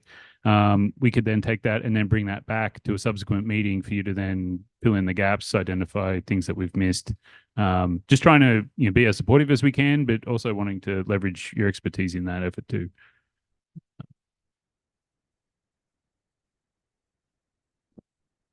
I was just thinking of a way to make that information of the desk research, like if you're doing a landscape level type of scale, presentation of those programs, but maybe this committee also, or a subcommittee, could help with how to organize, like, what are those key pieces of the programs that we need to know about? Like, does it include this, or this, so that we're able to see as a whole committee at the next meeting, where are the overlaps, and maybe where are some things that are missing.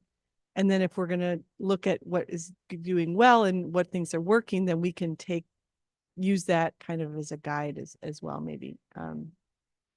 Yeah. Can I attempt to summarize maybe what this would look like for this May meeting if it would be in the interim between now and May, task force members would share with support staff resources that they found useful. support staff would, in addition to compiling those resources, do desk research to look into, which has been done, and but could do that much more thoroughly.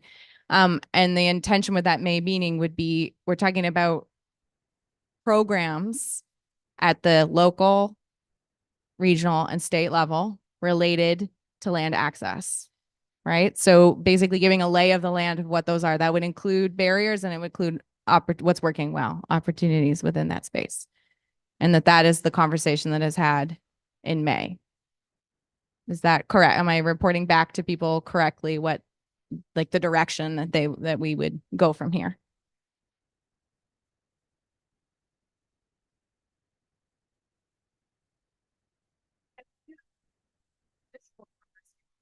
We're looking for ourselves currently holding space for the whole day.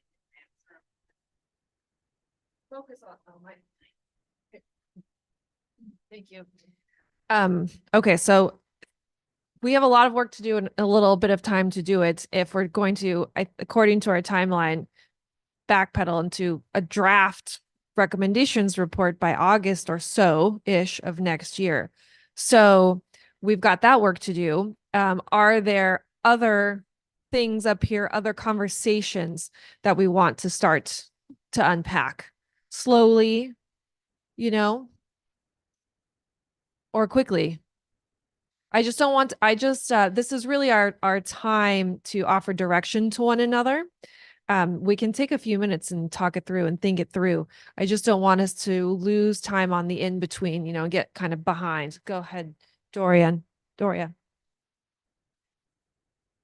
I think there probably are other things that we want to do, but one thing I feel like is always a danger is if you start to put forward ideas before you know what already exists. Sure. And then you're kind of reinventing the wheel, and the wheels may already exist. And so it feels like the first step is really to do this work and then see where there's holes in what already exists before, at least from in my opinion, before we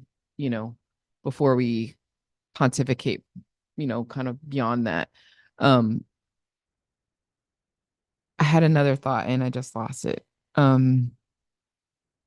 I'll just leave it. And James, yeah, there's a mic.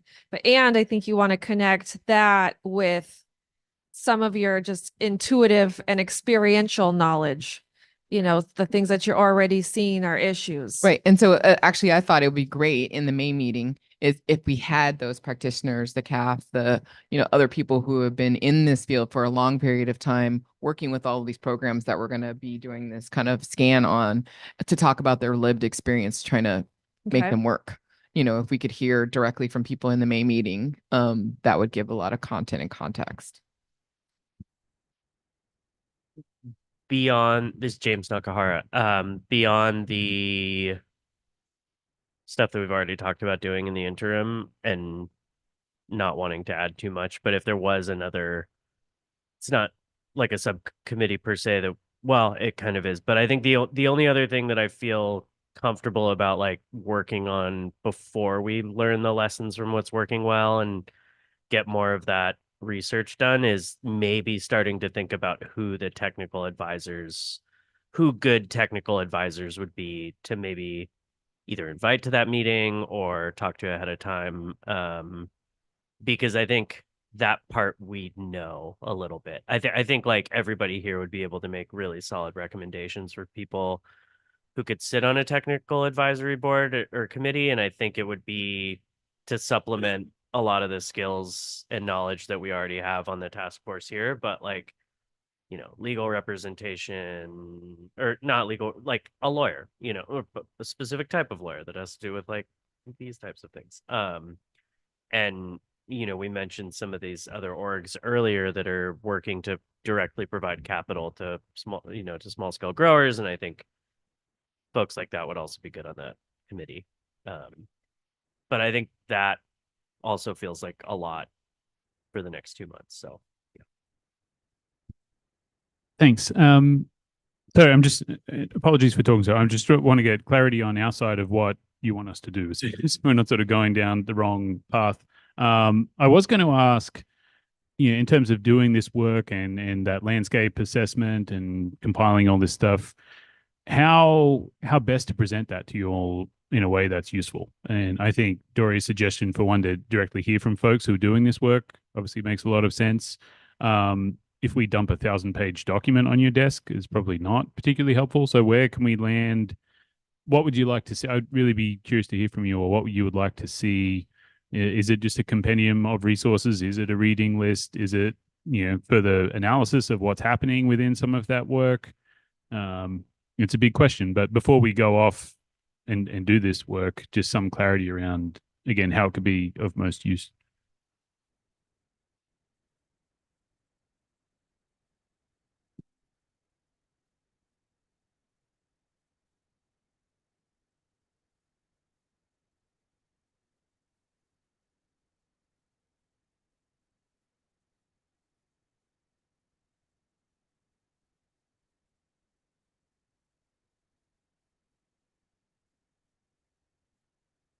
We've been also thinking about what do we do with this massive amount of information and how do we link to it? So there are some ideas about developing a resource library on your website, linking externally to places, but I completely get it. Like, who's got time to click through 100 links and then try to sort out all the pieces?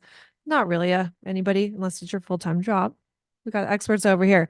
So yeah, synthesis, PowerPoints, making space in that May meeting to really do a walkthrough and collective digestion of that content. It seems very important.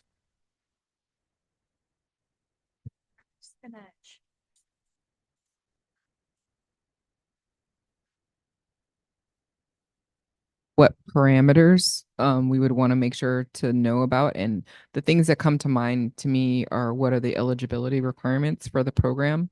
What's the cycle? What's the kind of amount of funding that's allocated? What are the gift amounts or the loan amounts? Like what allocations are they giving? Or is it $10,000 or is it $1 million? That kind of matters as to how viable the program is. So any other kind of things, especially when we think about our target communities for this project, if there are things that we should know about that program that would have a direct effect on the target communities that we're thinking about in terms of, opening up land access, that we name it I'm thinking of like, because I'm a spreadsheet nerd, of like a grid of like just literally, this is the program, this is what it aims to do. Here's the eligibility requirement. Blah, blah, blah. This is the amount of things they do per year. They do it every 2 years. They do it whatever year. So it's not funded right now, that kind of thing. Right. Maybe outcomes would be great. Mm-hmm. Yeah.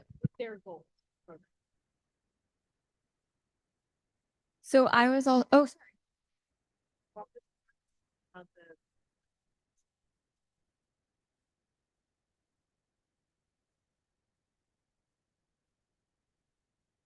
Be a Rittenhouse.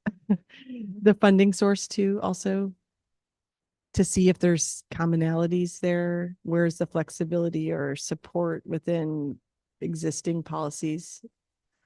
There's a whole lot when you go, if you're going down to the local level too, but maybe that would be important to know, I think. That's the question though, Tessa. I'm sorry. It's a clarification question. So when we say programs, are we talking about programs for land access? Because we actually have this spreadsheet is being developed out. And so in some ways, I want to just hear from you all, what kind of parameters of programs are you interested in seeing? Because you could go down to dairy specific program, right? Like what exactly are you thinking? Are we thinking land access? I think that list is not a bad list of like arenas of interest when it comes to programs that we'd want to do a dive on. I think it's probably worth putting organizations and institutions up there too, like different, like maybe displayed differently, but I think beyond just individual programs, grants, loans, catch-all programs, there's like organizations and institutions that are doing a lot of things that interface with this. I mean, even like obviously the NRCS would go under sustaining natural resources, you know, like there are other, but there's also local orgs and private org anyways. So I think just not just keeping it strictly to programs and like one-off things, but also like stakeholders, I guess. That'd be useful, I think, for me. Leah Schwartz, and I'd also add, like, obviously these are really broad topics that could relate to many parts of the agricultural industry. So just to be very clear, those, but as they relate to land access, land equity, and land security specifically. So you're not like, and then the list of, yeah, and the list of like ag orgs and departments that specifically are addressing land access, equity, and security. Yeah. And you could start getting very tangential because the support system, the network, is amazing.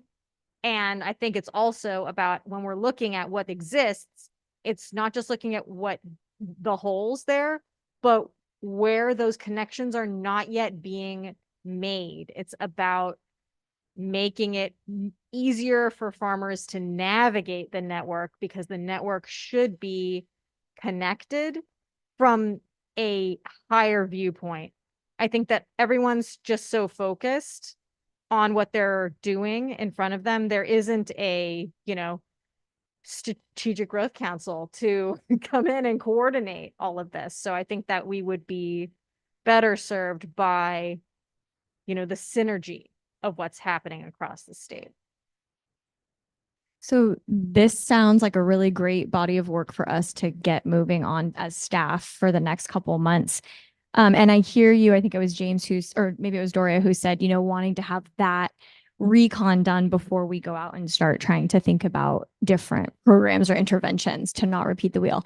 But I will say, I want to offer back to you all, based on the timeline and based on kind of the intention of this exercise, I'm wondering if there still is maybe a different subcommittee that folks are interested in. So if you're really excited or motivated to work on one of these or a different topic, I still think it would be valuable to talk about creating that today, and not that like next week you would convene to come up with a bunch of recommendations about the topic, but that you all would start convening to talk about what's going to be needed in this realm for us to even get to recommendations in a year. So we're also busy. Like, I know everyone's not going to be convening weekly. So just in terms of the timeline, I think that would be useful. This is Nelson. So I didn't have anything to respond directly to that, but to what Leah, James, and Doria was mentioning and resonating with what Daryl mentioned, I think we need to be, how I would approach the work plan is like, we want to see like the outcome at the very end that we want to present to the governor and legislature, and have the path of least resistance of something that's going to be actually implemented, and also something that's not going to be specific to what exists in previous generations, but what will be forward looking to what's going to create the impact for future generations. So with what was mentioned from some of the members, I'm thinking some of these agencies, programs, organizations, institutions that was mentioned, and those that are actually doing outreach and listening sessions already, to maybe report at the next meeting, so that they already have some of these data. They can really share what folks are saying and connect with folks that are already providing feedback. And then maybe once we get that information next time, that'll help us shape how we would form the subcommittees moving forward from there. And then to what we can do today, maybe a short subcommittee that's just from now till the next one for some members that have capacity to engage further, to provide specific examples to the staff, I think would be helpful.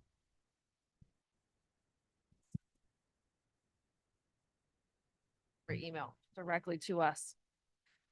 Leah, did you want to jump in? It was really just a question around the technical advisory committee. I'm still a little unsure about Like, would it be a subcommittee for us to make recommendations on who should be on that? Or who recommends, how is that formed? It is for you to recommend. I don't know that you would need a subcommittee to make those recommendations. They could come to us directly. I think that we can begin building out that list of recommendations. And then as the task force has a clear sense of, you know what, we need a group of lawyers, right? We like need this and we need this by our next meeting, that is when we can either pull those people in as an ad hoc come and speak at this meeting, or if we need standing engagement with those individuals, we reach out and we actually create a contract, right? It's the scope of work and all these. So that's why we can start collecting those suggestions at any point. But for now, I think considering who can we bring in as we need them is sort of where we're at until we have a clear sense of, well, in order to make our recommendations, we need at least one person who can read them and advise us on blank, at least one kind of person who can read them and advise us on blank. Does that align with what you would say, Sean? Yeah. Well, I think back to before how we were talking about establishing the advisory committee first on an ad hoc basis. And so it could be, hey, I'm particularly interested in this issue. This is the person who can help us with that. As we get to a point where we would have a standing body that's reviewing the full suite of recommendations, I think that may be cause to bring those recommendations to this group for, you know, mutual decision about who's sitting in that position, but certainly start in an ad hoc fashion. I'm going to pivot us in the interest of time because it feels like we've got some solid direction for May coming up. Speaking of May, here's our look ahead. So our confirmed meeting date is May 9th in the San Diego region. We have not confirmed a venue yet, but we're working closely with Emily as our San Diego, Southern California meeting host on finding the right place.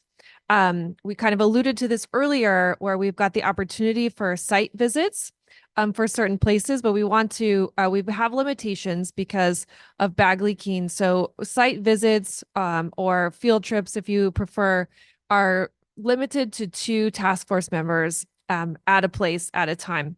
We cannot send 2 groups and 2 groups and 2 groups to the same place because that would constitute a serial meeting.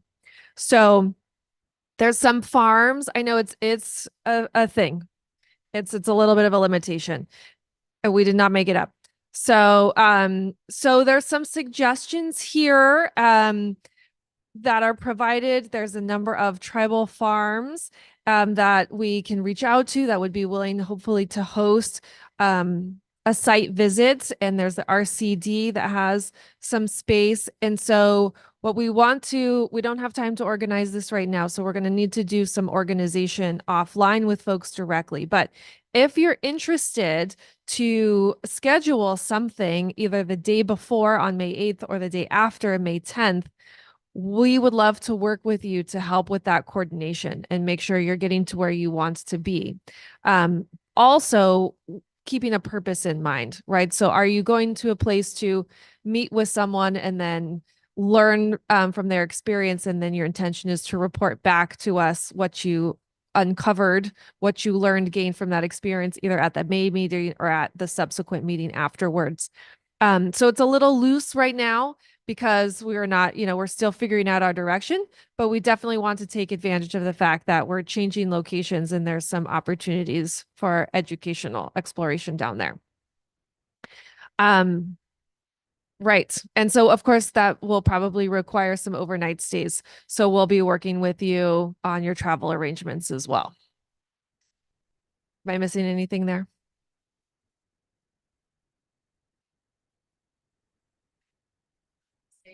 So one thing is, one thing would be site visits, but another thing would be thinking regionally who are the organizations or the experts in that area that you want to tap into while we are there to bring into that meeting. So one thing is going out to these sites to visit and learn. And another thing would be who can we bring into the meeting? Going to those organizations and meeting with folks individually, in their space, and then coming back and reporting what you spoke about. Okay. So We have time for general public comments. This is our last order of business before we recap action items and then wrap up. So any folks in the room interested in general public comments, we're going to try to keep it to 2 minutes if we can. And get you a mic. Yes, I'll be fast. Tim Wasir Martin Bay once again. Just some general comments. In the context of the work plan for land tenure, I just advocate that we include the ecosystem of land tenure and the ecosystem of the agriculture industry, which includes land for training, land for spiritual practices, land for teaching people, land for wellness for our farmers, land for production that our farmers need, etc. You all are experts. You know, I'm just want to advocate with you all. Also, in this context of returning land, I know it is definitely want to advocate for yes and definitely prioritize our tribal, our First Nation, our indigenous peoples of this land, and also want to recognize that other groups have had land removed and taken from them through institutional racism and through state sanctioned violence. And I just advocate that we keep that in context as well. And that's all.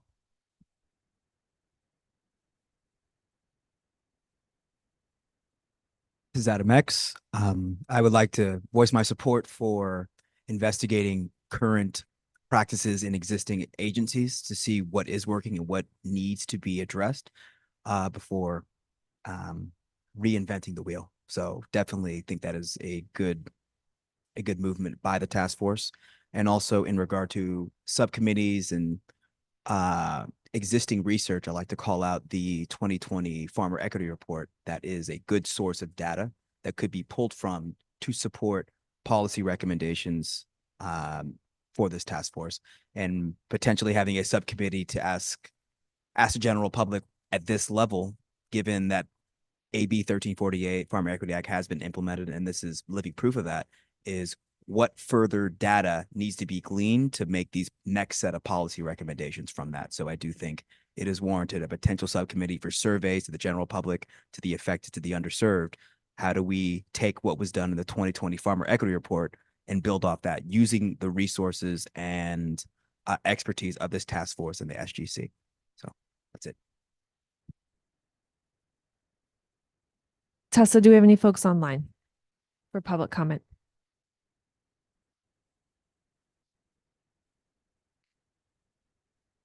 Okay, Jamie, I'm going to elevate you to panelist. Please accept and share your comment with the task force. Can you hear me? Yes, thank you. Great. Hi, I'm Jamie Vanus. I'm the policy director at the Community Alliance with Family Farmers, or CAF. I will be super brief because everybody said all of the great things today. And I put this in the comments, and sorry, I should have done this way. I've heard a lot of people say land access as being the primary issue.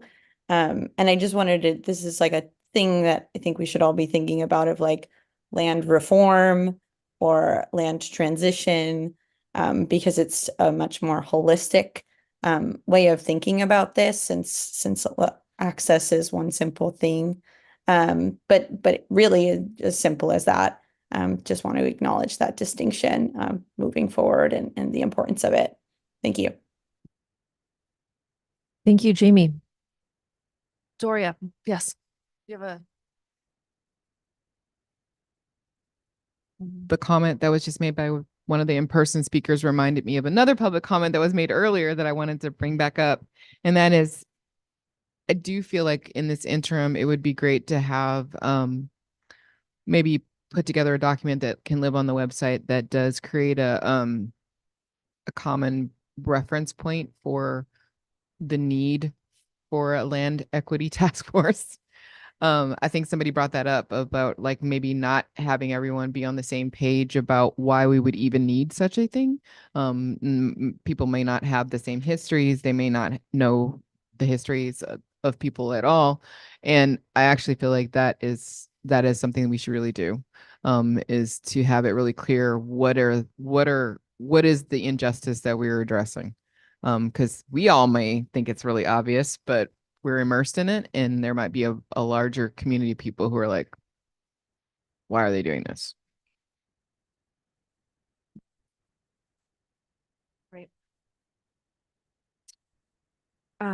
Okay. So summary of action items, the big ones here, finalize and distribute the charter and bylaws approved as amended, finalize and distribute the meeting minutes from last meeting, generate draft meeting minutes from today. Then we'll send a follow-up email to the task force members inviting you to submit your suggestions for resources and programs to explore, folks that you might want to invite to contribute and share their stories. I think what would be helpful would be a why, or like what kind of expertise would they be bringing into that conversation, so that we can better balance the invitations and help structure the agenda and the flow of conversations in May. And then also separately, we'll start reaching out to coordinate interest in field trips and site visits and organizational visits around the May meeting. So the 8th, 9th, and 10th. And of course, we'll need to reach out to you for travel coordination in May as well. But know that you'll be coming down south into San Diego. Missing any major action items?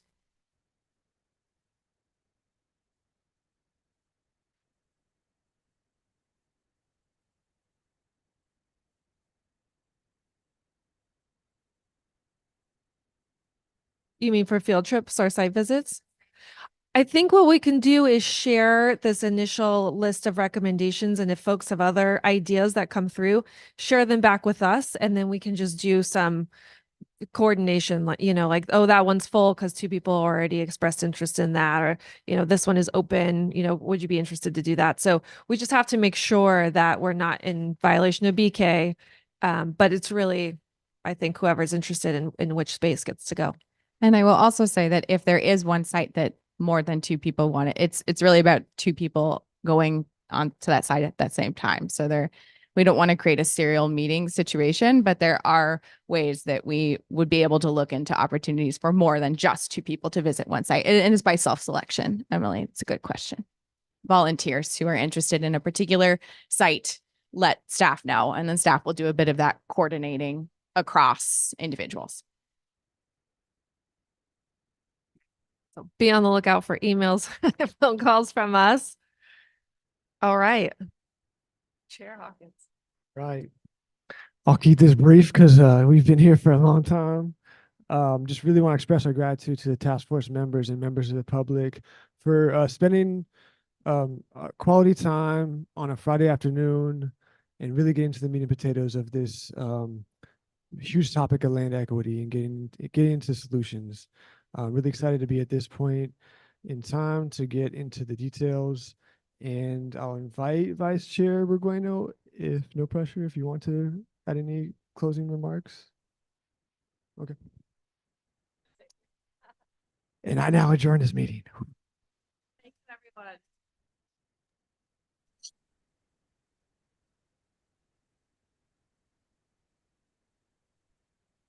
Thank you, everybody.